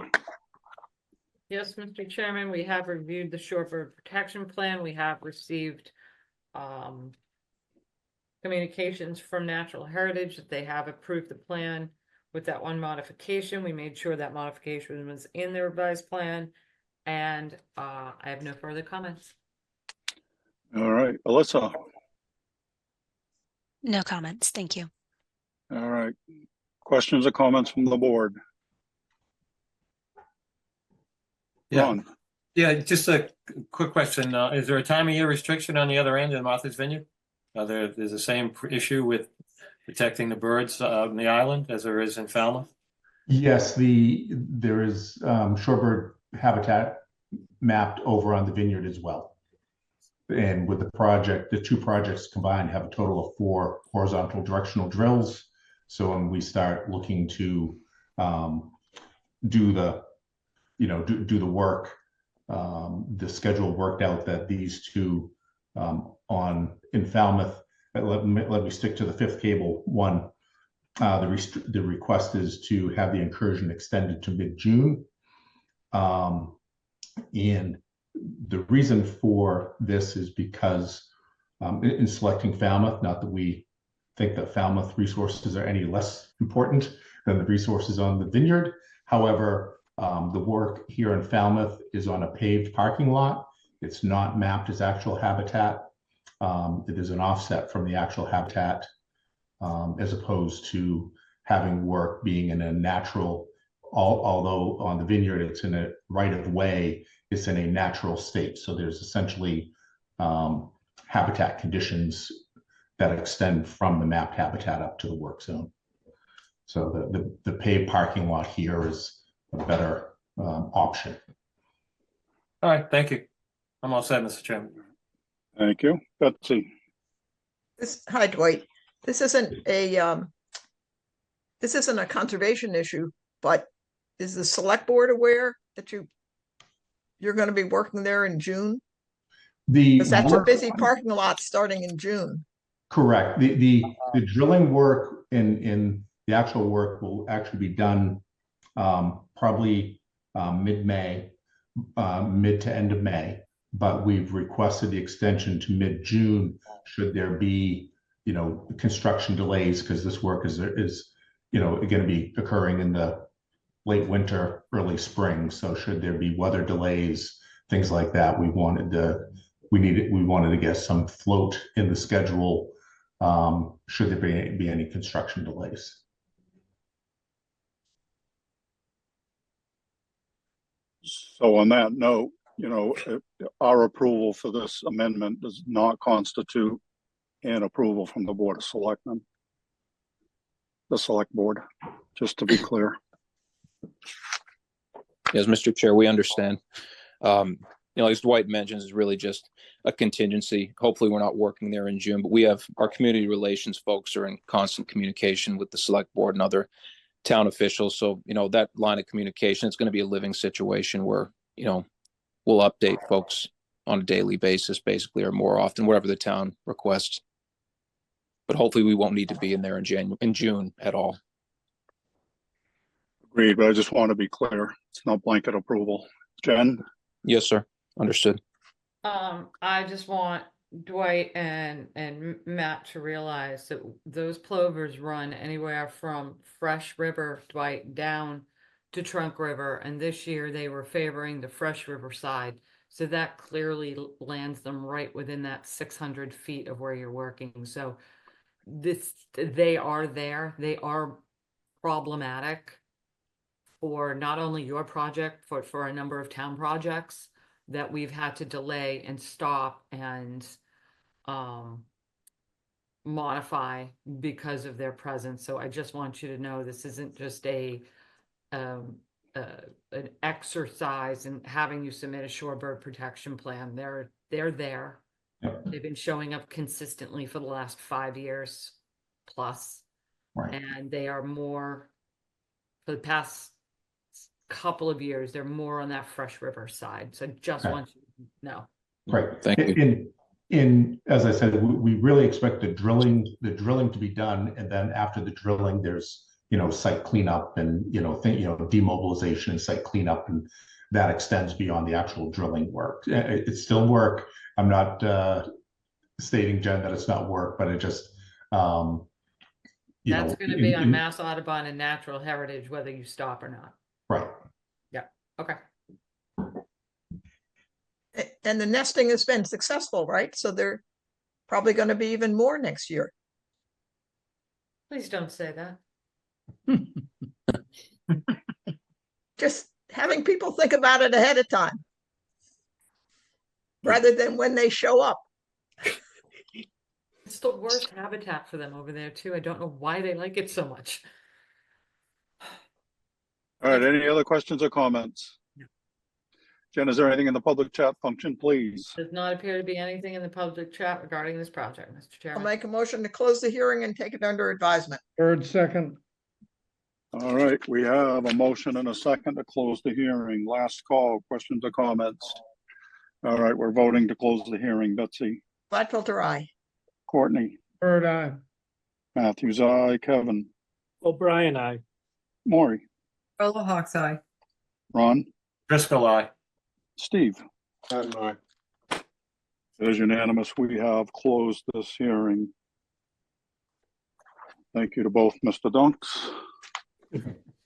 Stick around, we got more fun for you. Yes. Next up, excuse me, NStar Electric Company, DBA Eversource Energy, 395 Mill Road, Falmouth, Mass. Request to amend the order of conditions for Mass DEP number 25-4857 to modify special condition number 1. Jen. Yes, Mr. Chairman, Dwight Dunk is here to present his amended request. Welcome back. Thank you. And I just have a brief presentation here. I can skip through the redundant slides. Thank you. Basically the same discussion as the previous one. This is for the work at the Mill Road parking lot for the 91 cable replacement. For some reason, my page down doesn't always want to work. This one, we are requesting an incursion into the time of year from mid-May. Members of the commission and staff, as you look at the mapping here, different from the Surf Drive, the natural heritage mapping data shows the habitat closer to the Mill Road parking lot. So we wanted to get this one done first. So the incursion is a less of a time incursion into mid-May. And this, so it's closer, but we also have the mitigating factor that the parking lot is on the north side of Surf Drive. So there is a physical barrier of the road, which helps to ameliorate the concerns of the work during the shorebird nesting season. On this site, we actually have, because the HDD is occurring over on Mill Road on the opposite side of Surf Drive, the depth beneath the beach is quite a bit more, of being 24 to 42 feet beneath the beach, where the nesting habitat in Natural Heritage was asking about that because of the potential vibrations, but with that depth, there's really no vibrations to the surface anticipated. Again, shorebird protection plan with the same caveats in changes as required by or requested by Natural Heritage. And with that, we can open up to discussion. It's basically a redo of the Surf Drive parking lot. All right, thank you. You can stop sharing. All right, Jen. My comments are the same from the last hearing. We've received confirmation from Natural Heritage that they've approved the plan. So we don't have any concerns at this time. Okay. Melissa. No comments. Thank you. All right. Commissioners, questions or comments? All right. Jen, is there anything in the public chat function, please? Nothing in the public chat regarding this project, Mr. Chairman. I'll make a motion to close the hearing and take it under advisement. Bird second. All right. We have a motion and a second to close the hearing. Last call, questions or comments? All right, we're voting to close the hearing. Betsy. Gladfelter, aye. Courtney. Bird eye. Matthews, aye. Kevin. O'Brien, aye. Maury. Hawk's eye. Ron. Aye. Steve. and I. It is unanimous. We have closed this hearing. Thank you, Mr. Dunk. Stick around. Yes. Still more. I have a few more. All right. Ooh, this one's longer. All right. Next up, NStar Electric Company, DBA Eversource Energy, Mill Road right-of-way, Falmouth, Mass. Request to amend the order of conditions for Mass DEP number 25-4790 to authorize the installation of an additional 1,760 feet of replacement duct and 3 new manholes along the south side of Surf Drive, and at the request of the town to replace the existing water main in place and install new drain lines in Surf Drive. Jen? Yes, Mr. Chairman, Dwight Dunk is here to present his amended request. Excellent. Mr. Dunk, you're up, sir. Yes, and I have a presentation to share. Excellent. Great. And just the introduction slide as you read.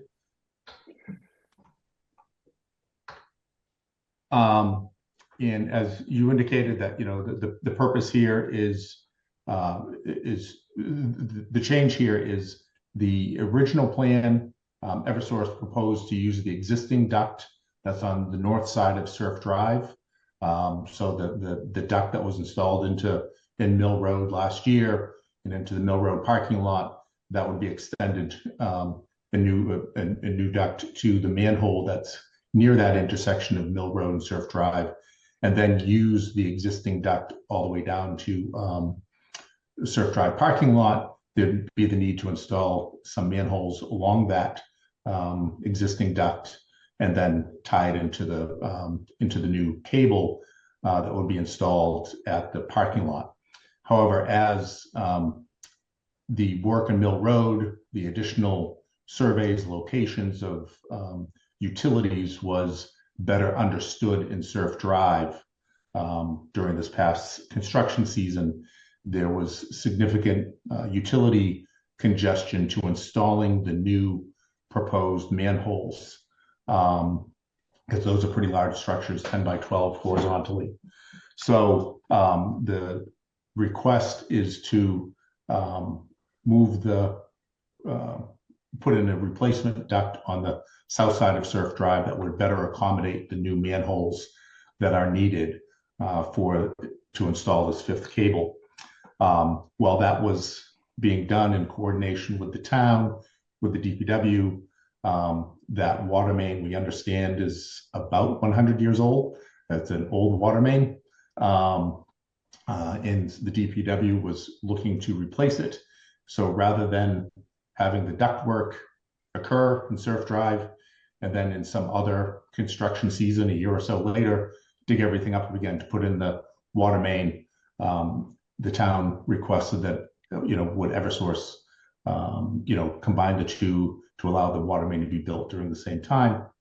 And so, yes, the answer was yes, let's do that.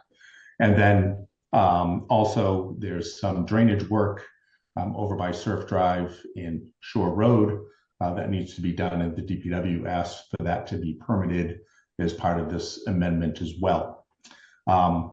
We do just note that the water main replacement of utilities, including water, gas, electric, telecommunications, is exempt under the Wetlands Protection Act and under the bylaw. But we are, since we have new manholes coming in for the duct, and we have an order of conditions, we felt it made sense to secure everything through an amended order of conditions. This change in work basically changes the amount of alteration within the right-of-way, which is regulated as land subject to coastal storm flowage, and it's also buffer zone to coastal dune.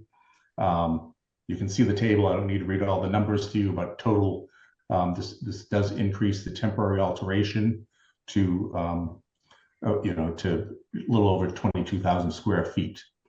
The work will involve putting in a dewatering system, so it's well points to lower the groundwater to allow construction within the trench. For this project, the contractor will be installing those well points in the dry, which means they'll be augering holes and putting the well points in the augered holes, as opposed to the construction technique that was used on the Mill Road. There will be the need for a dewatering plan. We had a productive discussion with staff earlier this week in reviewing these plans. So, some of this work mitigation is described in the amended order. Some of it is from our discussions but the well points were presented in the amended order request. The any disturbance of the beyond the edge of pavement, we've estimated that to be about 2 feet. It's going to vary based on the alignment of the duct relative to the edge of pavement, but on average, it will average about 2 feet beyond the edge of pavement. That's why we use that area in the amended order request. Any disturbance to the soils of that on the shoulder would be restored. Any disturbance to the vegetation, it would be replanted. The pavement area will be repaved in accordance with the DPW standards for repaving public roads. And all the dewatering will be done in accordance with a dewatering plan. Typically, what we expect it would be just pumped into a frac tank, then into filter bags. As discussed with Jennifer, Alyssa, and Mark, the contractor is working with selecting a subcontractor, a specialty subcontractor, to design the dewatering system and install the dewatering system. And Eversource will have an environmental monitor out there on a regular basis to make sure that that plan is being followed, as well as their resident engineers, etc. These are just the plans that were included in the amended order. This is the duct that was coming down Mill Road that's been installed in Mill Road right about to the crosswalk, and that was done this past winter and spring. So the work going forward will be the continuation of that duct down into the intersection and then bending to the east to down Surf Drive. We can start to see also, this is the start of the water main replacement work right at the intersection. As we continue down, this is the location of the existing water main. This is the location of the proposed duct along the south side. We have the Fresh River crossing. The Eversource is working with the Falmouth, coordinating with the Falmouth DPW to get a good understanding, as best understanding as they can get from the DPW and the town engineer as to the size, depth, condition of that culvert, to make a final determination as to whether or not the duct will go over the culvert or under the culvert. In any event, the work, when it's crossing the Fresh River, the intent here is to, at low tide, install temporary dams, basically those big totes, sand-filled totes, on both the upstream and the downstream, and to pump the flow around the work area to try to allow this work to continue in the dry. As I said, we, in terms of discussions with staff, where Eversource is coordinating with DPW to develop a develop a sequence and for this work, how this crossing will occur. And we certainly request that to be a special condition to submit that plan prior to the start of work. And then just as we continue down, we have the two utilities extending over to Surf Drive. Here's one of the manholes here. And then the water main does continue further all the way over to Shore Street. And then the drainage improvements are highlighted in green here to take care of this. There's we understand from the DPW there is some drainage issues in this area. So these are the upgrades that the Falmouth DPW has been looking to implement and want to get that permitted and authorized under this amended order. And again, trying to limit the disturbance to the road in the neighborhood with construction. Just in conclusion, the work is within floodplain and buffer zone with a little over 22,000 square feet of additional alteration for this work, because again, the previous work was to reuse that duct. Will be restored to pre-construction conditions, working closely with the DPW, and the vegetative would be, restored in terms of grade and materials and replanted to stabilize those soils. So we would request an amended order for this work, as discussed with staff earlier this week, about some special conditions to cover the getting the site-specific dewatering plan, the identification of the specialty dewatering subcontractor, the sequence for crossing the Fresh River culvert. And Jennifer, I think you and Alyssa have all the other notes, but that's from, just wanted to, things, if we can get those included as special conditions, so those are submitted prior to the start of work. That's our request.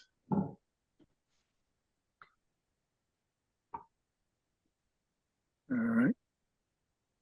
You can stop sharing, sir. Jen. Yes, Mr. Chairman.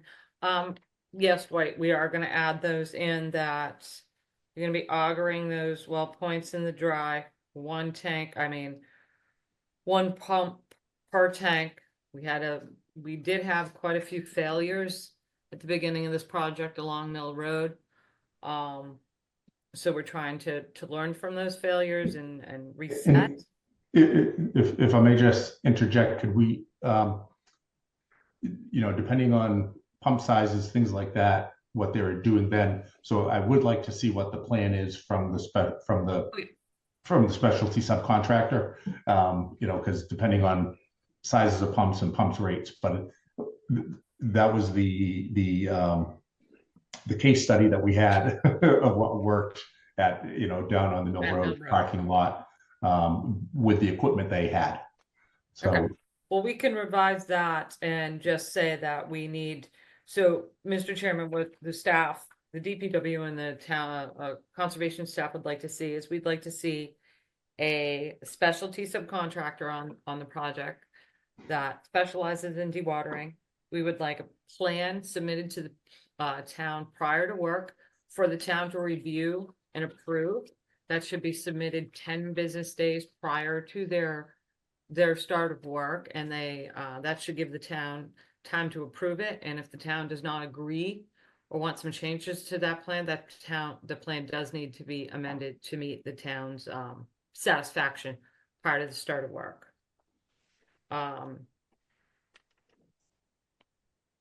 Mill Road.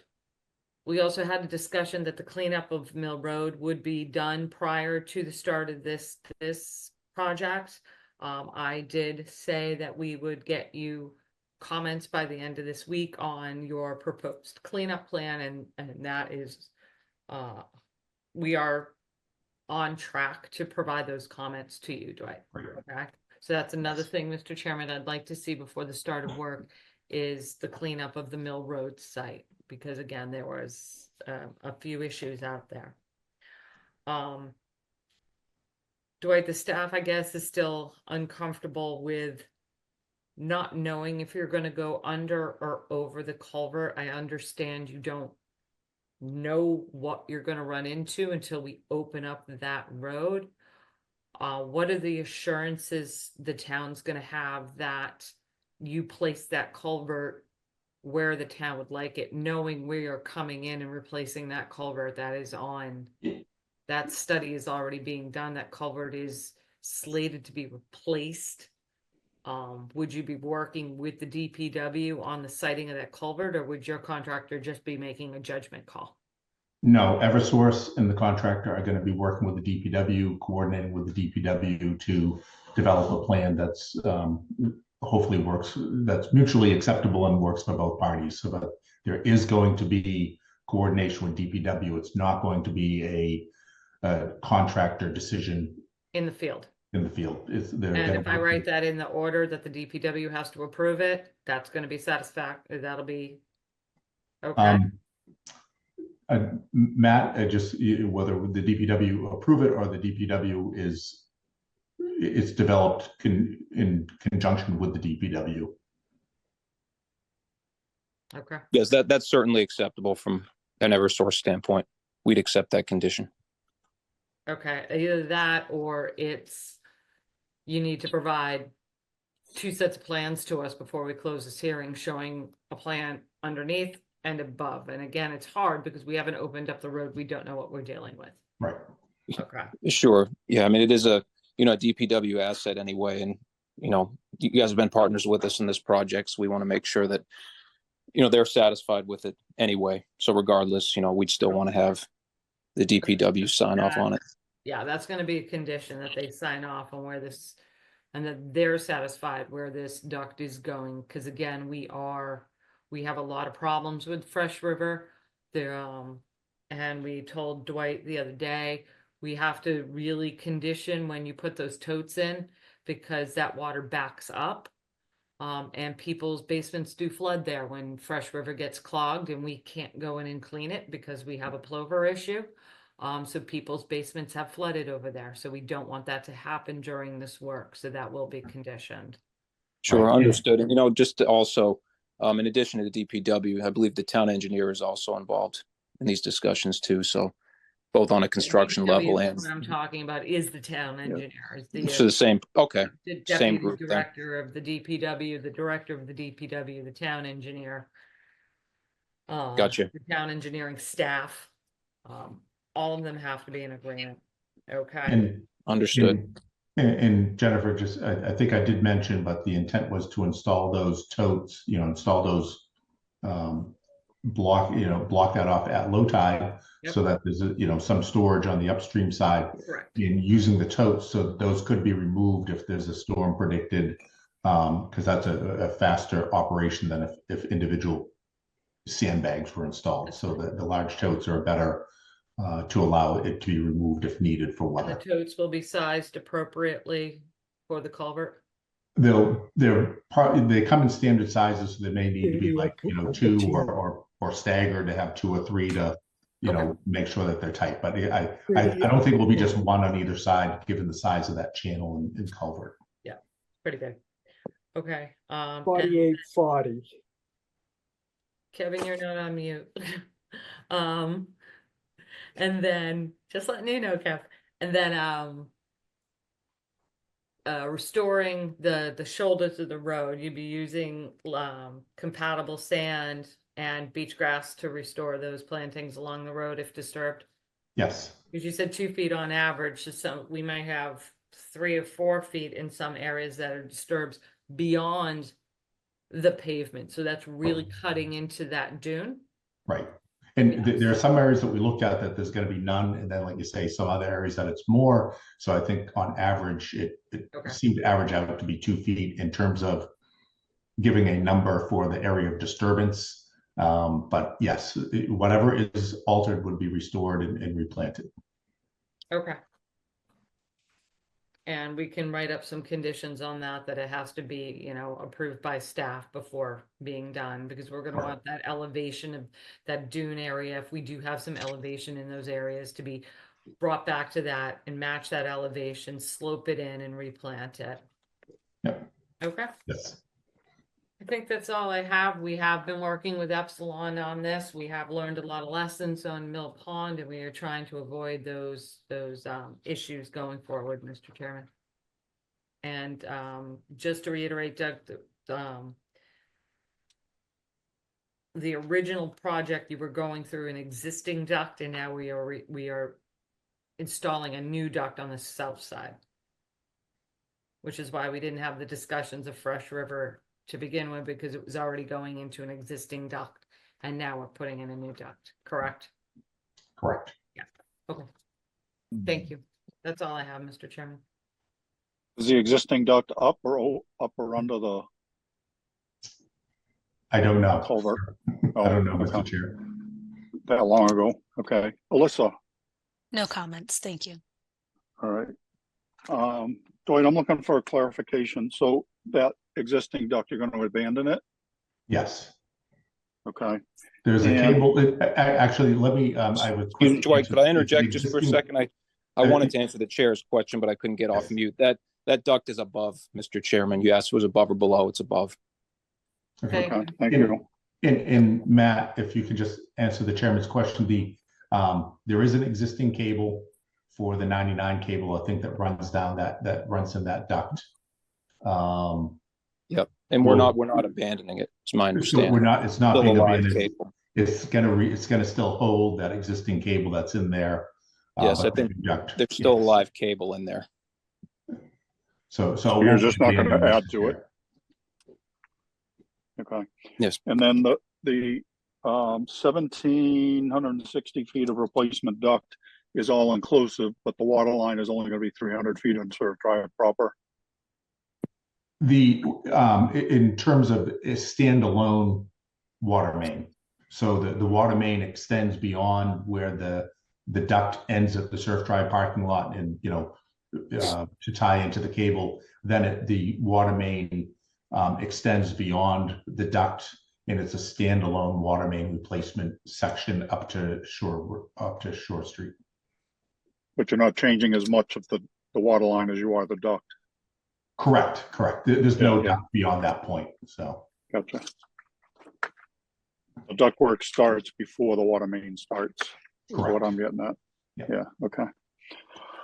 All right, commissioner comments or questions?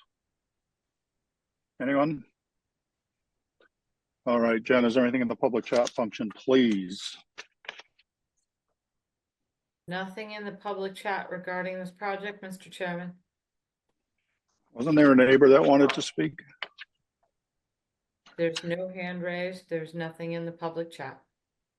All righty. I'll make a motion to close the hearing and take it under advisement. Third, second. All right, we have a motion and a second to close the hearing. Last call, questions or comments? We're voting to close the hearing. Betsy, Gladfelter, aye. Courtney, Third, aye. Matthews, aye. Kevin, O'Brien, aye. Maury, Polo Hawks eye. Ron, Driscoll, aye. Steve. Aye. It is unanimous. We have closed this hearing. Thank you, Mr. Dunk. Thank you, Thank you, Matt. Mr. Chair and members of the commission. Thank you very much. Thank you. Yeah, thank you all. Have a good night.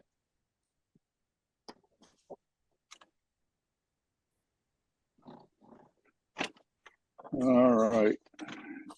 Next up are continued requests to amend an existing order of conditions.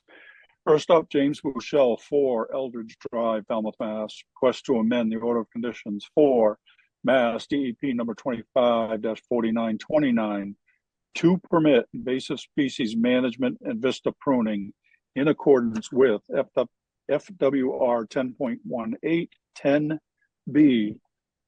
And my understanding is, Maury, you weren't on the meeting last. So I think that precludes you from being on this quorum. When was the heard first? Last meeting? 7/17 Oh, was the last one. because I missed the last meeting and it wasn't, I think that was a week ago. So, That yeah, was 26, yeah. okay. All right, Jen, Yes, Mr. Chairman, I have promoted Matt Ottenberger of Wilkinson to present his project. Matt, I don't see Bracken anymore, so are you by yourself? Or is Rob supposed to be here? Or It looks like I might be on my own, which I think would be okay. Yep, I don't see Bracken anymore, so for it. all right, Matt, you're up, sir. So this project has been in front of you a couple times now. I won't spend too much time talking about it, other than, again, just to mention, we'll be removing a pretty significant knotweed infestation that spans the 2 properties that are next to each other. We're already working on 8 Eldridge, and that the project also includes 1,444 square feet of mitigation. To just jump right into the staff comments, We have, if this area was planted 3 foot on center, there would be 170 shrubs. We are requesting that the area be planted 4 foot on center, which is where the 103 shrubs number comes from. 3 of the replacement trees are located within the mitigation area. These were not counted in that 103 shrub number. And we also just wanted to point out that there is an additional 950 square feet of lawn removal and native plant restoration behind that mitigation area that will be protected by the mitigation area permanently. With those 2 considerations, we hope that you'll find the tree location to be acceptable. And then finally, we are still proposing switchgrass, but only in the areas of the project that are right on the coastal bank that already have some switchgrass in them. We understand that there are some concerns about switchgrass being used in mitigation areas where there's nothing else growing, that they might sort of take over. So we've removed that from the meadow mix we're proposing. So we'd only be using the switchgrass and the salt tolerant grass bank. And that's mostly because there is already some erosion on the site that we would like to do everything we can with vegetation to slow down in order to avoid Mr. Bushell having to come back and ask for stabilization measures. That covers it. I just wanted to thank the commission again for their assistance on this project and for their patience. I will leave the rest to you. All right. Thanks, Matt. Jen. Yes, Matt. I still would like to see, I had asked for the last 2 hearings to see some examples that you have using the switchgrass, and I still would like to see that because I understand what you're saying. And if you could just provide us some examples or some photos from a site with that lesser percentage, I think is how you said it. We would like to see those so that, we can, show that to the board and, it doesn't have to be as Yeah, that sounds like it might be a good thing to do, sort of aside from a hearing. Yeah. Maybe, yeah, okay. Absolutely. And other than that, Mr. Chairman, I mean, the board's gonna have to make some decisions on the mitigation, and the tree count. Other than that, I have nothing to add. All right. Alyssa. Thank you. I just wanted to clarify the second staff comment. It wasn't the location of the trees, Matt. It's just that typically when we see trees that are required and they're proposed in a mitigation area, restoration area, what have you, they usually are not part of like the square footage requirement. Like if you look at the plan, the circle around the tree is still green, like it's almost being counted towards the mitigation as opposed to just being located. So it's almost like taking up, it's kind of like double dipping. It's like it's not only the tree, but it's taking up square footage from what could be more shrubs in the mitigation area. So typically what we see with those is, a circle around the tree kind of showing where it's going, but it's almost like blanked out. And then that green area expands a little bit to show the proper square footage. So that was just my note there. Understood. Again, we hope that the 950 extra square feet of lawn removal would be sufficient to offset that. Right, but that's also voluntary compared to required, but we'll leave it to the board. Thank you. Commissioner comments, Betsy. I have no comments. Thanks, Jamie. All right. Courtney. No comments. All right. Kevin. No comments, Mr. Chairman. Thank you. All right. Ron. Matt, thank you. I'd also be interested in seeing the comparison between the 4 foot and the 3 foot switchgrass. Whenever you do produce that evidence, I'd love to see it too. Thank you. Steve. No comments. Thank you. All right. Jen, is there anything in the public chat function, please? Nothing in the public chat regarding this project, Mr. Chairman. All right, last call, questions or comments? All right, what are you thinking? Make a motion to close the hearing and take it under advisement. Bird second. Excellent. We have a motion and a second to close the hearing. I guess I'll give you a last call. All right, we're voting to close the hearing. Betsy, Gladfelter, aye. Courtney, Bird eye. Matthews, aye. Kevin, O'Brien, aye. Ron, Driscoll, aye. Steve. Patton, aye. It is unanimous with this quorum. We have closed the hearing. Thank you, Matt. Thank you.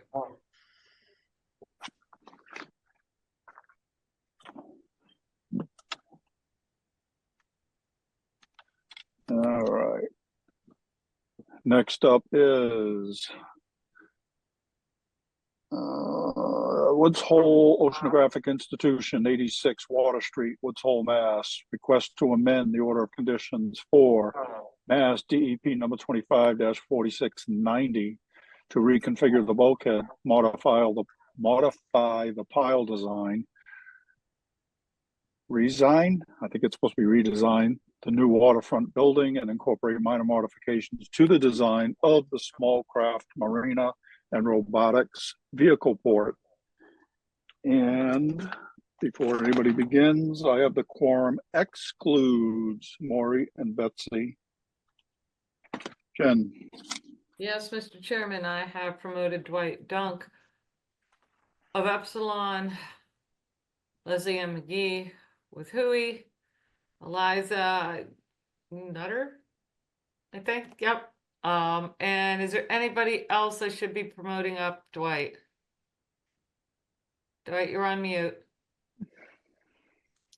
One of the engineers was not able to get on, so I will, if there's any questions directed to them, I will text them. Okay, so nobody else, just the three of you for right now? Correct, unless there's a number in there of that with a area code of 203. There is. I will Okay. grab that. Great. Allowed to talk. Okay. Yes. That's David Jones, the engineer from WSP. Okay. There's no one else I see. I do not see Mark Broussard. Yes, he's from WSP. Okay. Promote to panelist.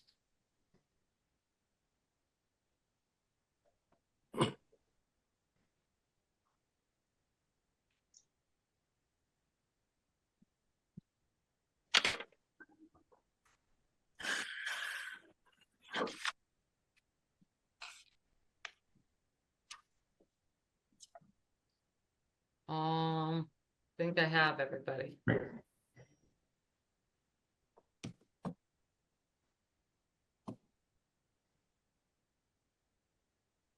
Great.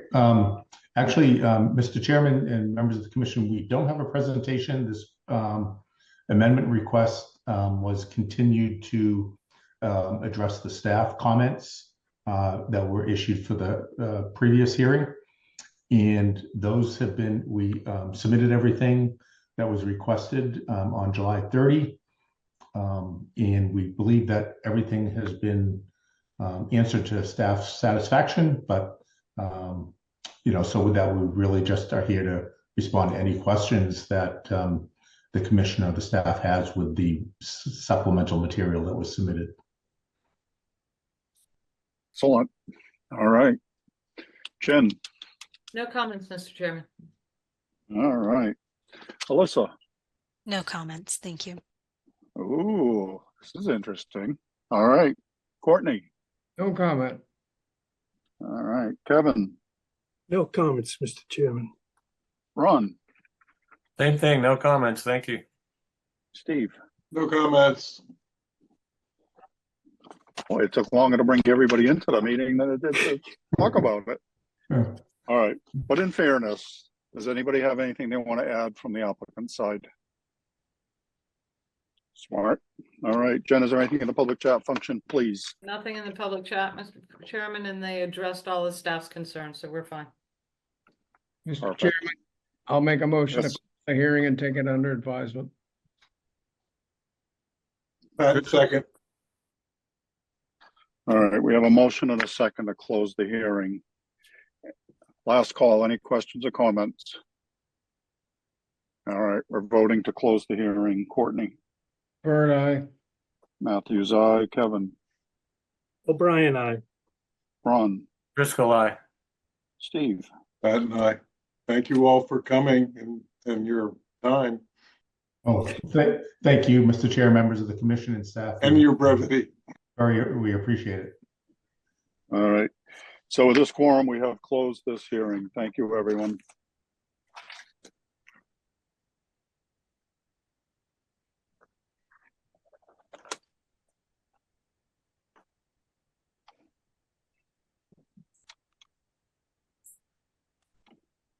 All right. Maury's back. Betsy back? Not yet. All right, next up, continued hearing under an enforcement order. Again, I'm gonna damage the name, and I'm sorry. Willen Magalise and Samantha Magalise Almeida, 53 Sandpoint Shores Drive, East Falmouth, Mass. Unpermitted clearing and construction of a retaining wall within the buffer to a wetland. Jen, Yes. hold on, stall 1 second. Let's see if Betsy comes back in. There she is. Yes. All right. Sorry about that. Jen.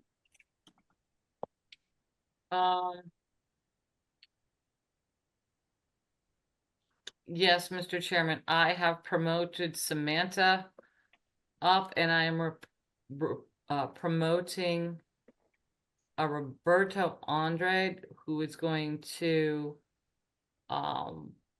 translate for the property owner. Okay. I do not see a engineer with them. We did receive a plan. Roberto, if you could turn on your camera and your microphone. Thank you. Your microphone as well. Yes, Thank you. okay. There's some feedback, so you're echoing, so if you could address that.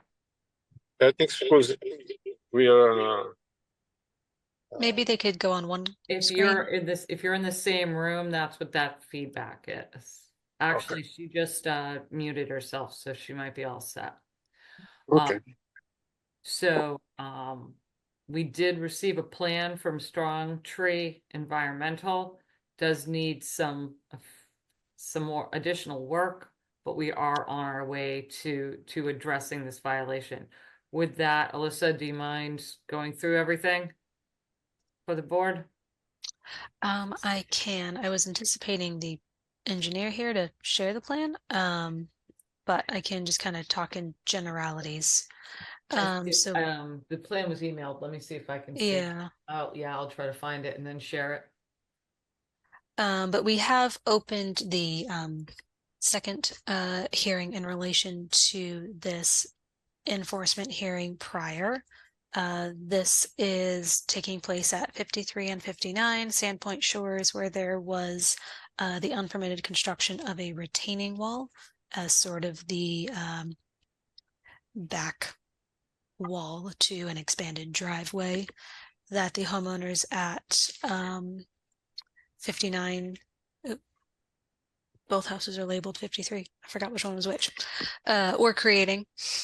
And because of this, there was a significant amount of erosion and sediment runoff down the slope and into the wetland. It seems like the site is stable for the moment, though much of this disturbance has occurred in the Zone A and will need to be restored. Hopefully some of the sediment can be removed from the wetland itself, sort of down where the topography flattens and has collected. Ideally, the area will need to be replanted to stabilize the slope. What we have in the Zone B, of course, once the Zone A is fully vegetated, the clearing that has occurred for that expanded driveway, and if some of the wall is still remaining, that could be permitted by the board. We've also discovered that the adjacent retaining wall off of the back deck, as seen in the staff report, was constructed without a permit as well, and on the plan does show some disturbance in that area, but only a small portions in the Zone A that would be required to be restored. This situation is a little unique because nearly all of the disturbance has occurred on the abutting property. The homeowners were unaware of the property line at the time. So most of the work is happening on the abutting property in terms of restoration. So you will see those abutters in the next continued enforcement hearing. We are working with Strong Tree Engineering for the restoration plan, which will come next. This is our existing conditions plan. We would require a little bit more information going forward, just some technical things on the plan, some labels and things like that. Screen, so they're sure, so they understand what we're talking about. Perfect. Can you see that, everyone? Yes. Yes. So the black outline shows the area of disturbance that has occurred from the work. Jen, maybe you can highlight the 50-foot buffer line where everything going to the top of the page is in the Zone A and will need to be fully restored. Everything going down towards the house is in the Zone B.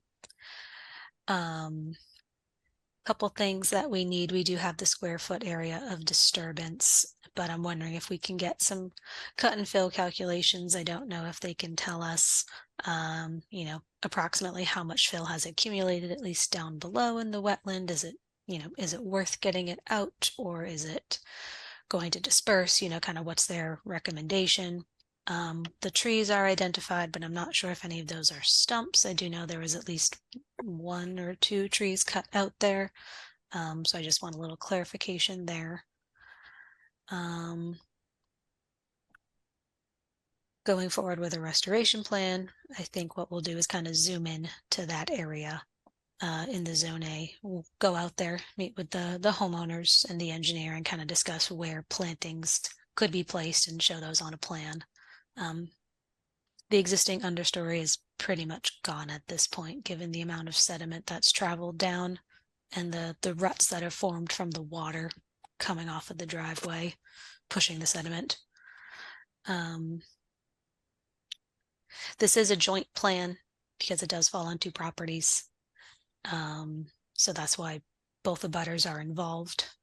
But I believe the work will be carried out by the abutter who did install this retaining wall, and which led to the erosion. They are here to say a few words, ask some questions, I think. Jen, is there anything that you would like to add? No, I'm just showing that this is the area of the retaining wall. Correct. This is the property line. This is the wetland area. And like Alyssa said, all the sediment, when they brought in fill to level this off, it all went down there. It's pretty bad. So all the sediment that's been down this, as you can see, incredibly steep slope will need to be removed, and this whole area will need to be restored at least up to this 50-foot line at the very least. And then I'm assuming that the property owners, I see they're both labeled as 53, so that will have to be changed. I'm assuming the property owners at 59 are going to want this wall removed. It has been removed, hasn't it, Alyssa? Yes, it does appear that most, if not all, of the wall that has gone over the property line has been removed at this time, though being the abutter's property, you know, they'll have to work together, but I don't believe they would like the driveway to remain there or the sediment. Okay. Do you want me to stop sharing, Mr. Chairman? Yeah, but don't be surprised if we ask to see it again. Not a problem. I have it up. So again, we have Samantha, who is the property owner at 53, and Roberta Andrade, who is here to help translate for her. So I don't know where you want to begin, Mr. Chairman. If Roberto, if you want to say a few words. Yeah, on behalf of Samantha. yeah, I talked to the couple, and they have no idea about the laws about this the wetland, and they know exactly what is the limit for because it looks like I was assuming this is where they built the part for the retention was is his land, but unfortunately one part I think 2 or 3 feet is not, it's not belong, is for the other owner for I think 59. But there's wait for the commission to say, okay, whatever you want to do, they want to do. They want to take remove something else or whatever. They want to looking forward to restore whatever. And the commissions say to do, they will do. Because it was very, very unfortunate. They didn't know the law about this wetland. They said they are very, regretting to do the make the retention, but they want to fix this. Okay. Alyssa, what do we still need or would like on that plan? For the plan that's been submitted, on one part of the plan, the topography kind of ends, so I just would like that continued. Clear identification of which trees are still there and are actually in healthy condition, as you know, some of them, if their trunks are slightly covered with sediment, I don't know how that impacts them. But which trees are impacted or cut versus still living and in good condition. Some sort of calculation of the amount of sediment that's there, how it could be removed, different methodology for how to move forward and who could do that work.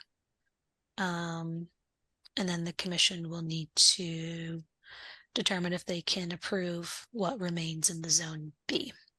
So to kind of just keep that as is on the plan. Okay. Roberto, do you understand that we're going to have Strong Tree go out there and just kind of figure out a way to remove all that sediment that's down there? And then do an assessment of the trees. And then we can assist you with how to restore the area, given the square footage. We can, but there are certain elements that still need to be on the plan. So Samantha's going to have to go back to Strong Tree, but we can write that in an email. Mr. Chairman, I would say before closing this, I would continue it out one more time just to see if we can get a little bit closer to something that we can write up for them to understand and implement.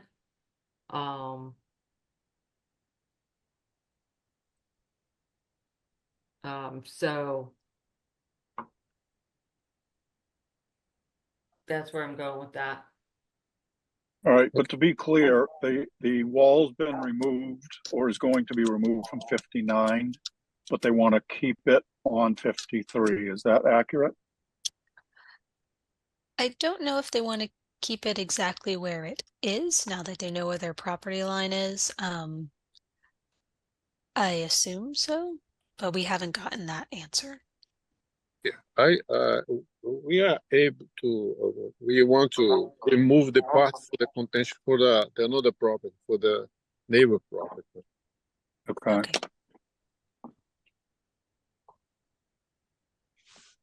I think the above surface components of the wall have been removed, but there might be some subsurface components left.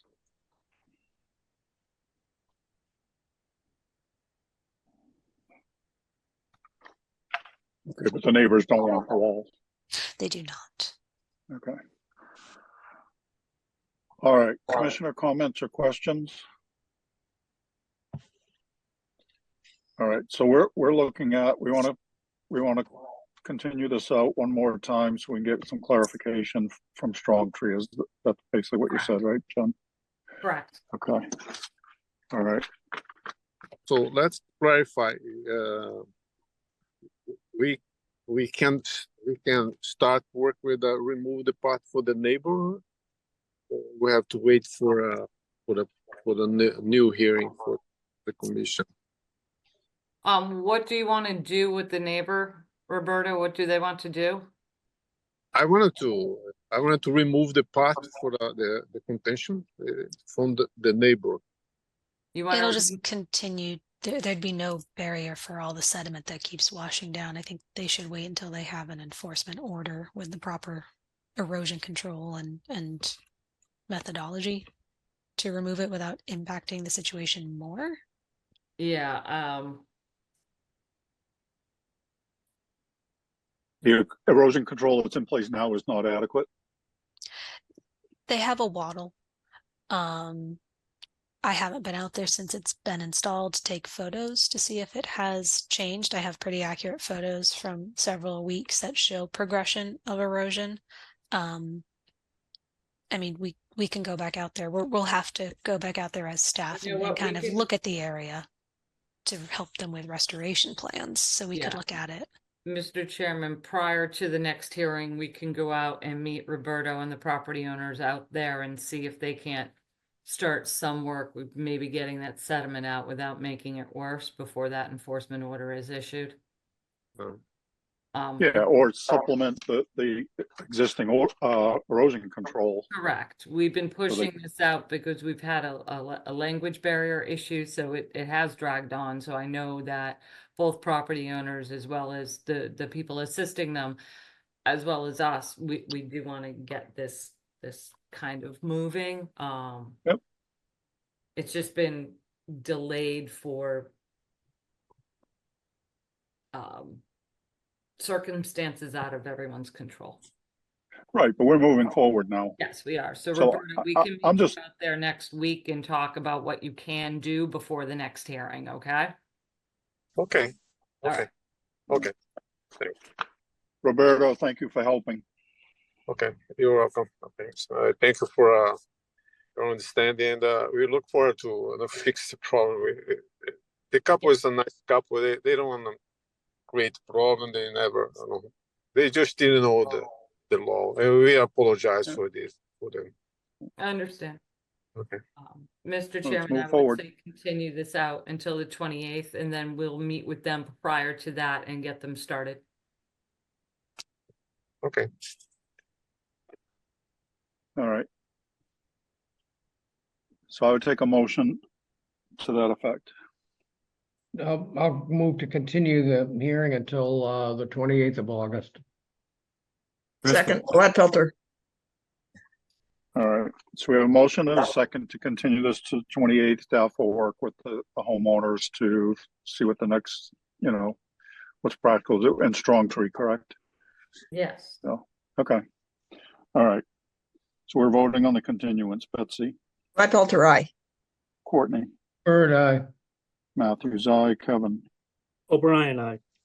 Maury, Box eye. Ron, Driscoll, aye. Steve. That aye. It is unanimous. We have continued this until 8:28. Thank you, Roberto. Thank you, Thank you. Samantha. Thank you. All right. Next up, which is going to be part of this, another continuance, but we'll do it formally. Richard and Mary Denicola, 59 Sandpoint Shores Drive, East Falmouth, Mass. Unpermitted clearing and construction of a retaining wall within the buffer to a wetland. I'm bringing them on right now, Mr. Chairman.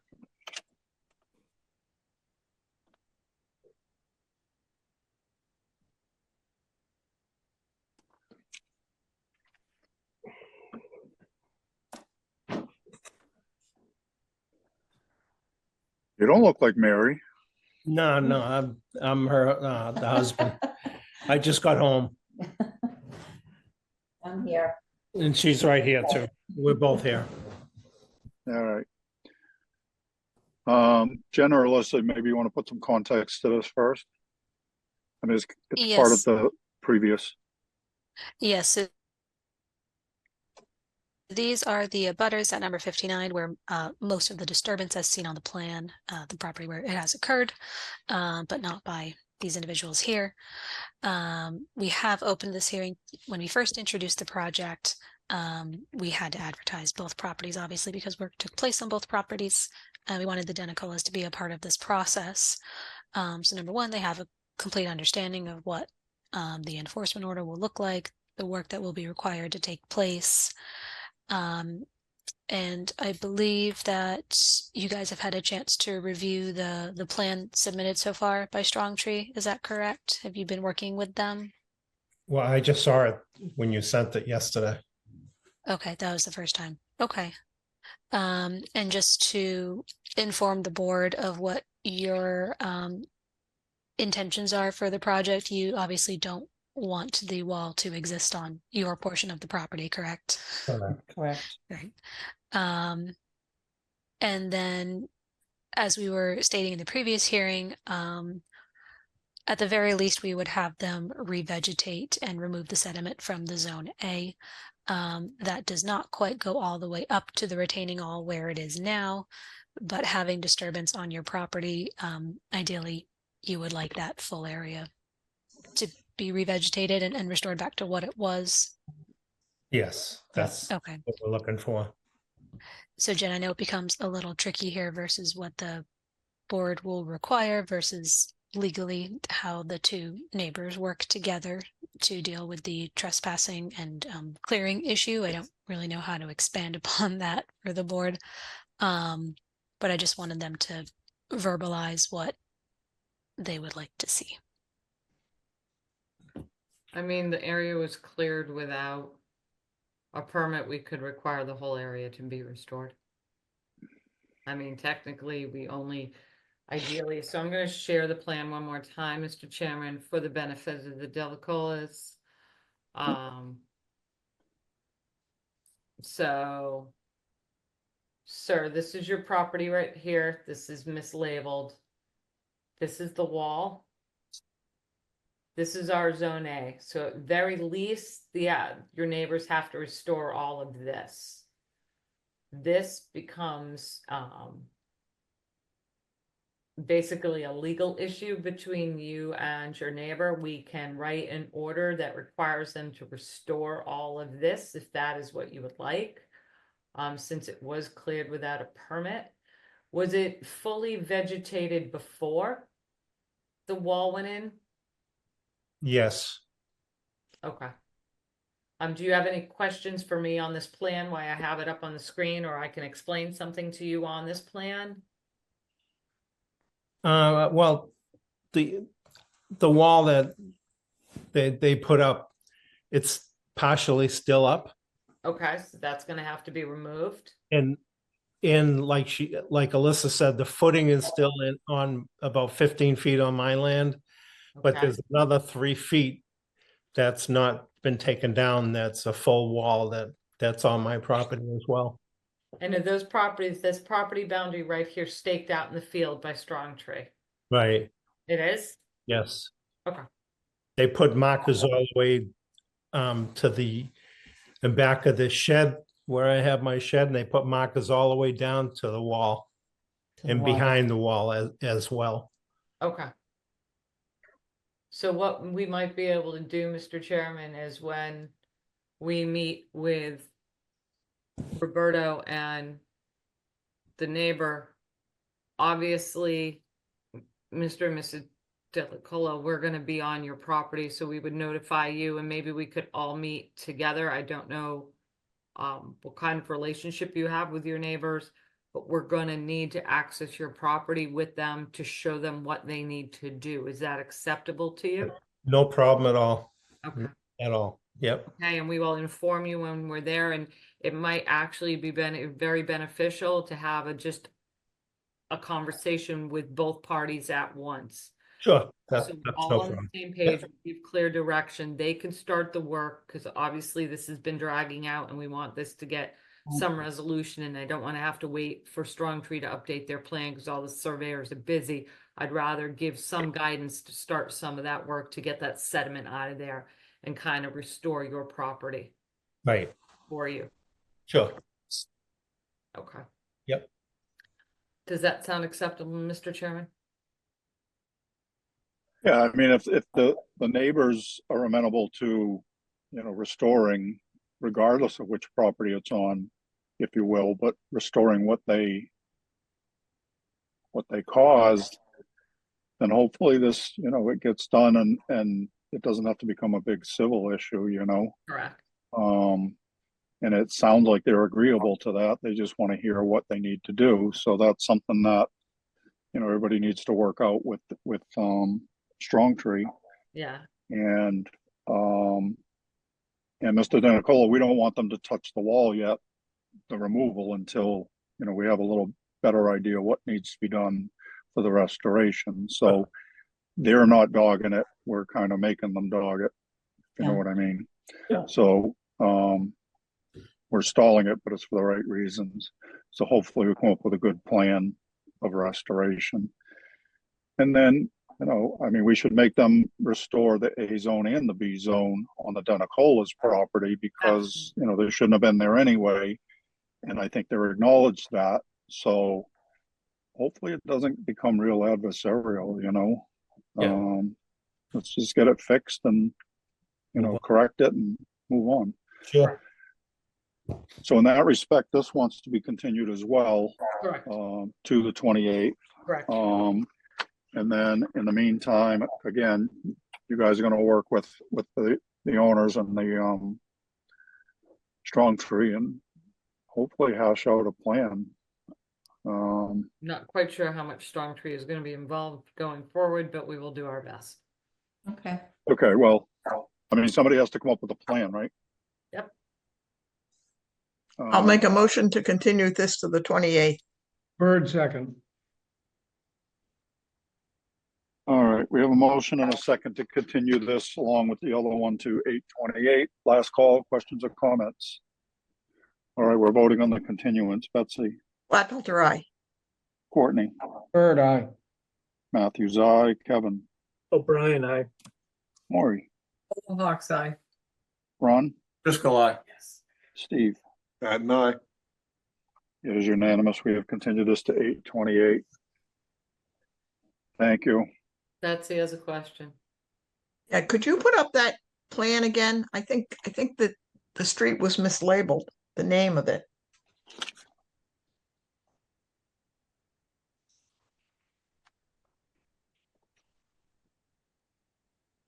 It says Shore Point Yeah. Shores, and it's supposed to be Sandpoint Shores. Sandpoint Shores. Yeah. And the Denacola's house is mislabeled. Right. Number 59. Yep. All right. This has been continued into 8/28. Thank you, folks. Thank you. Night. Good night. All right, next up is other business. Knobska Pond Phragmites removal. 1 second, Mr. Jenna- Chairman. I'm Yep. just moving the Delacolas out. There you go. And I'm assuming that Amanda Crock from Crawford Land Management is here to make the request. So I'm promoting Amanda up.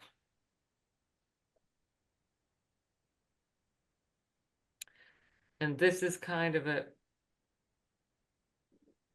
okay, here she is.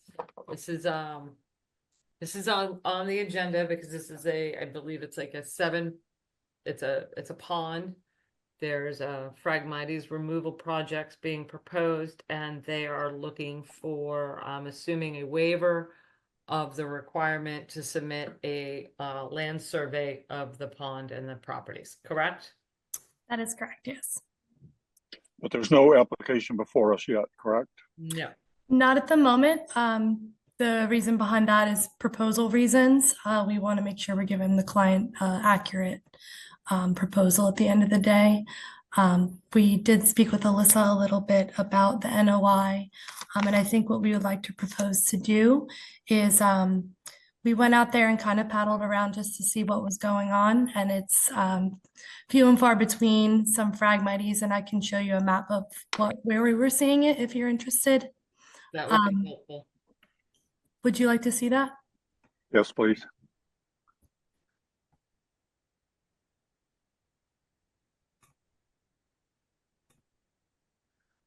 Okay, can you see my screen?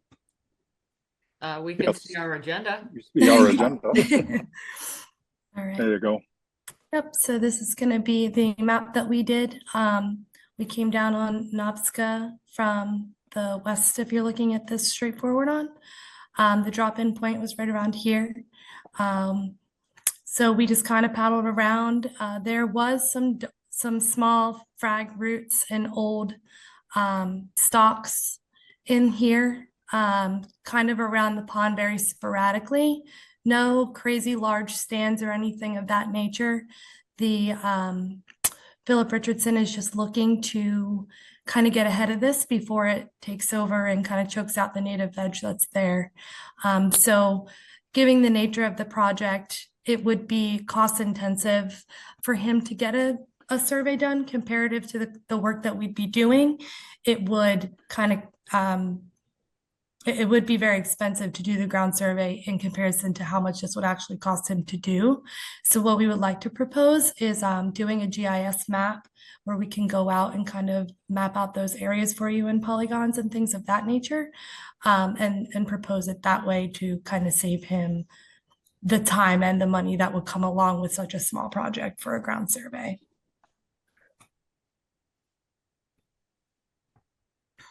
But you're doing more than just his property. You're doing the whole pond. Is that correct? Yes, and we spoke with him about that, getting written permission from each property owner of the pond. We would not continue any work until we would obtain that and present it as well. Jen. So the last couple of large scale properties, Phragmites projects you've seen have been accompanied with surveys. The only way I could possibly entertain allowing it to go forward without surveys is if every single property owner along that pond gave written permission, because you don't know if you have two property owners, one gives permission, one doesn't. How do you know where the property line is? How do you know you're not trespassing and using herbicides on someone's property that they don't want the herbicide use on? Yep. So it would need to have everyone's permission. This is, I mean, this is easy because it's a pond, it's bounded by a road, and then we just have that kind of horseshoe up and around the pond, so it is kind of contained. We're not you know, in a huge salt marsh area. But still, it is a deviation from what this board usually requires. And that is why they wanted to come speak with you to see what your comfort level would be. I would only recommend allowing it if prior to the project, we received all 7 property owners' approvals. Okay, I can relay that over to the client and let him know. And if we can't obtain that, then we'll have to do the ground survey. You would at least have to do a survey of like the property owners that, if you had 2 abutting property owners and one didn't want it and one did want it, we would definitely need a survey of that property line. Okay. Thank you. So just to clarify, I think we would want to see those those permissions granted at the application time, not prior to the project itself. In other words, I wouldn't want to vote to approve it unless we already knew that the owners were in agreement. You would have to have that, Mr. Chairman. That's going to be a requirement of the notice of intent that they have all property owners' permissions. At the application, yes. Yeah, correct. Yeah, You- I'm splitting hairs, but your verbiage, I took it as, before they started the project. Courtney, I see your hand, put it down. I'm just saying I would want to see it at the application so that then we know, because if somebody didn't grant it, then we would want the survey. So, it's just, information up front. Anything else, Jen? Nothing else, Mr. Chairman. Thank you. Alyssa? No comments at this time. Thank you. All right. Courtney? Two questions. The town would need to give its permission as well. Doesn't part of that road, that pond is bordered on where the town road is, correct? Right. It's kind of unique, Courtney. A lot of those properties extend across that pond to the edge of the road. Okay. But yeah, we need every property owner's permission, and if the town happened to be a property owner, then we would need the town's permission. Okay, that's one question. The other question I have, and it's more a refreshing of my memory. I don't know what methodology you guys are going to plan to use, but typically they've used a form of glyphosate to, either sprayed or however the process is.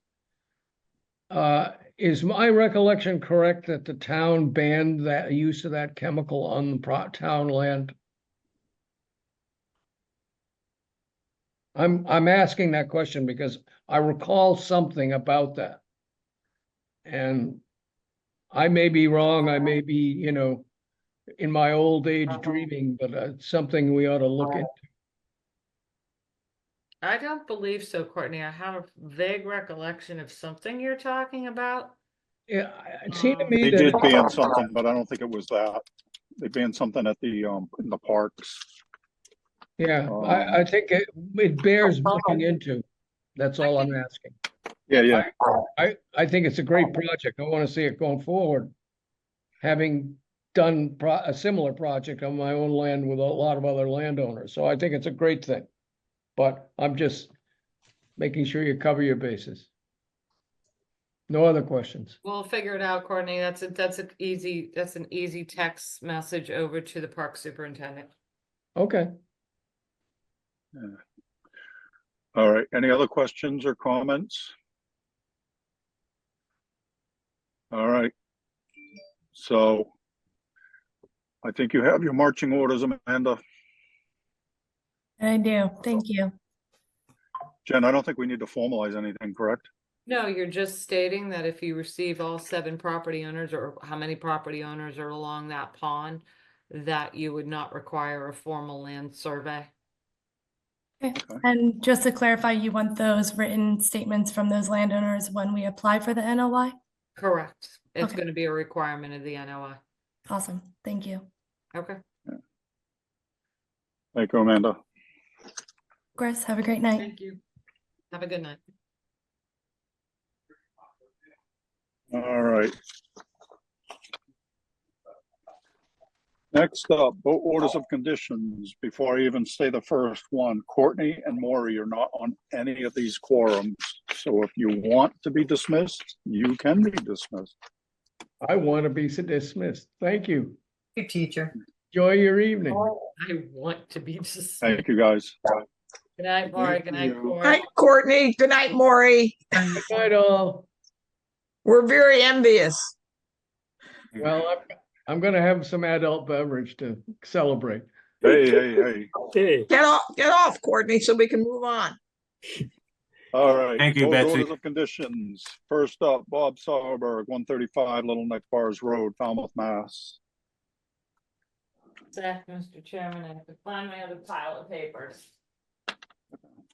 Oh, this is what I was looking for today. Huh. All right. Believe this was a Tim Santos project. I have. Yes. Remember. All right. Why don't I have? Oh, because I don't have that one. I have that one. It's the second floor on the garage. And you don't want them to cut the vegetation in front. And there's vegetation that was removed that Alyssa saw. And there's a question as to what's going to happen with that. Correct. I think that's all there was. And they have a dock that moves. What was that, Ron? They have a dock that moves. Okay. It's unpermitted and they are figuring out if they want to permit it or Right. not. And obviously if they don't, it needs to be removed. All right, unpermitted dock to be permitted or removed. I think the only other thing we had, Alyssa, was that area of vegetation where they Yeah. have a picture of like these little ball bushes, ball shrubs, and then we had a picture that showed a more naturalized area in the back. She showed it with a fence that went across, and everything behind the fence was more or less natural vegetation. I mean, there was could So have we been want that invasives too. replanted, correct? We want it replanted. All right. At least the square footage restored on the property in the zone A. Maybe not in the same weird place, but incorporated. That's square foot A zone. Got it. It'll help me interpret my notes. You're like, what? What was I writing? And also, if they want a vista corridor, they should think about requesting that rather than chopping everything down. Okay. Okay. Sounds good. Can I make a motion to issue an order of conditions as discussed? Driscoll second. All right, we have a motion and a second to issue an order of conditions. Any other comments or questions? All right, we're voting to issue an order of conditions. Betsy? Gladfelter, aye. Matthews, aye. Kevin?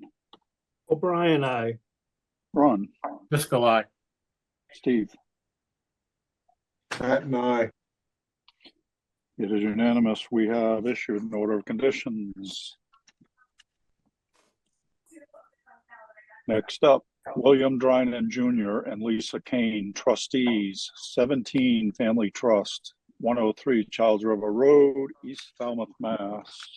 Replacing all the pilings on the dock, as well as you need to approve the reconfiguration of that float. They had more of a square float, and when they replaced their float, without asking us, they kind of made it longer.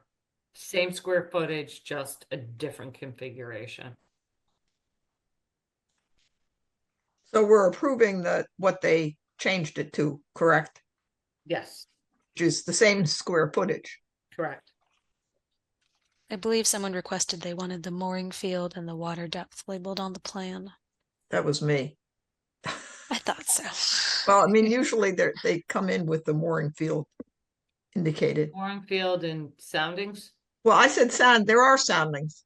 Okay. He said there are soundings, and I looked and he showed and I looked and were soundings. Okay, so mooring field on the plan. They also had some survey requirements to show on the plan. They don't impact the project, but listed in the staff report, showing the salt marsh and the buffer,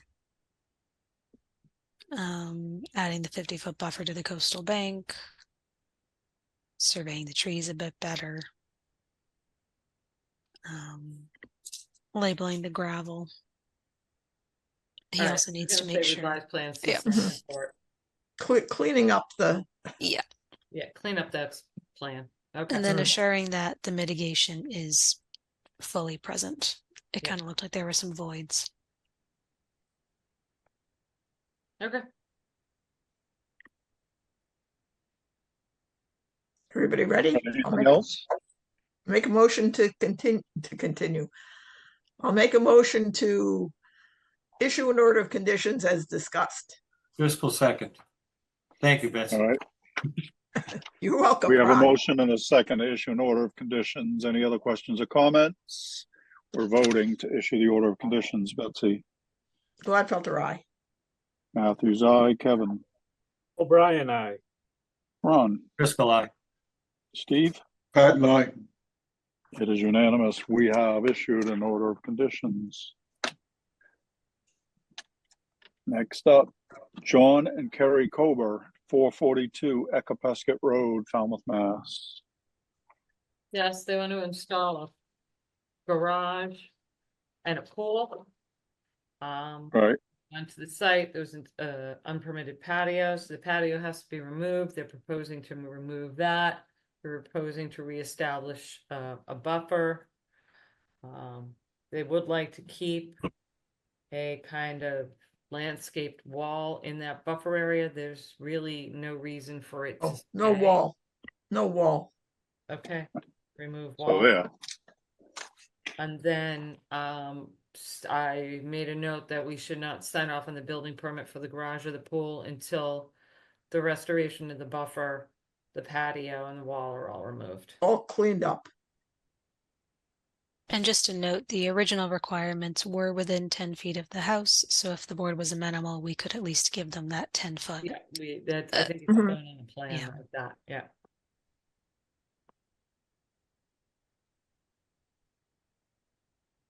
I'll make a motion to issue an order of conditions as discussed.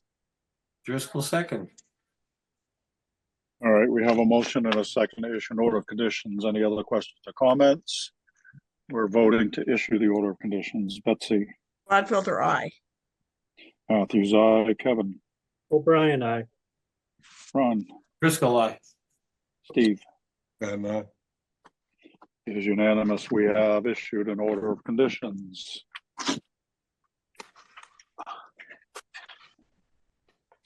Next up, vote amended order of conditions.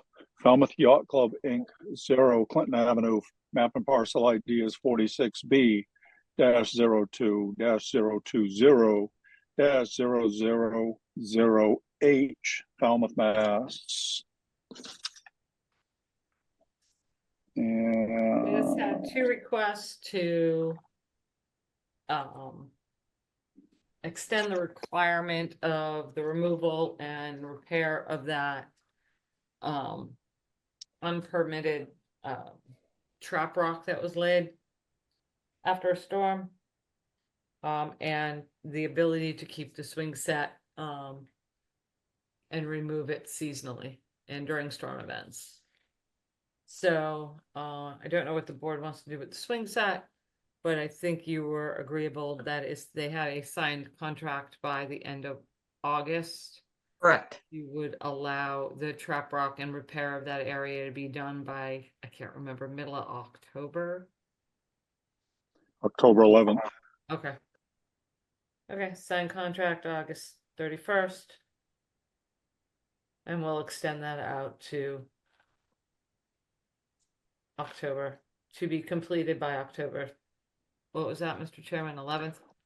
11th, and that was their request. By 10/11. Okay. And what are we doing with the swing set? I don't see a problem with that. They can take it in and out in 3 hours, a couple hours. I agree. And they have a I don't storm either, watch. but They have a but they storm have to watch. they have to show us that it's in their storm readiness plan. Okay, fine. Yeah, I think they agreed to that. yeah. I think they. So if they can do that, then we'd allow it. I mean, that's what it sounds like. Yes, if it's a seasonal, if they're gonna take it out in the, I mean, we can have storms anytime, but if they're gonna take it out in the storm season,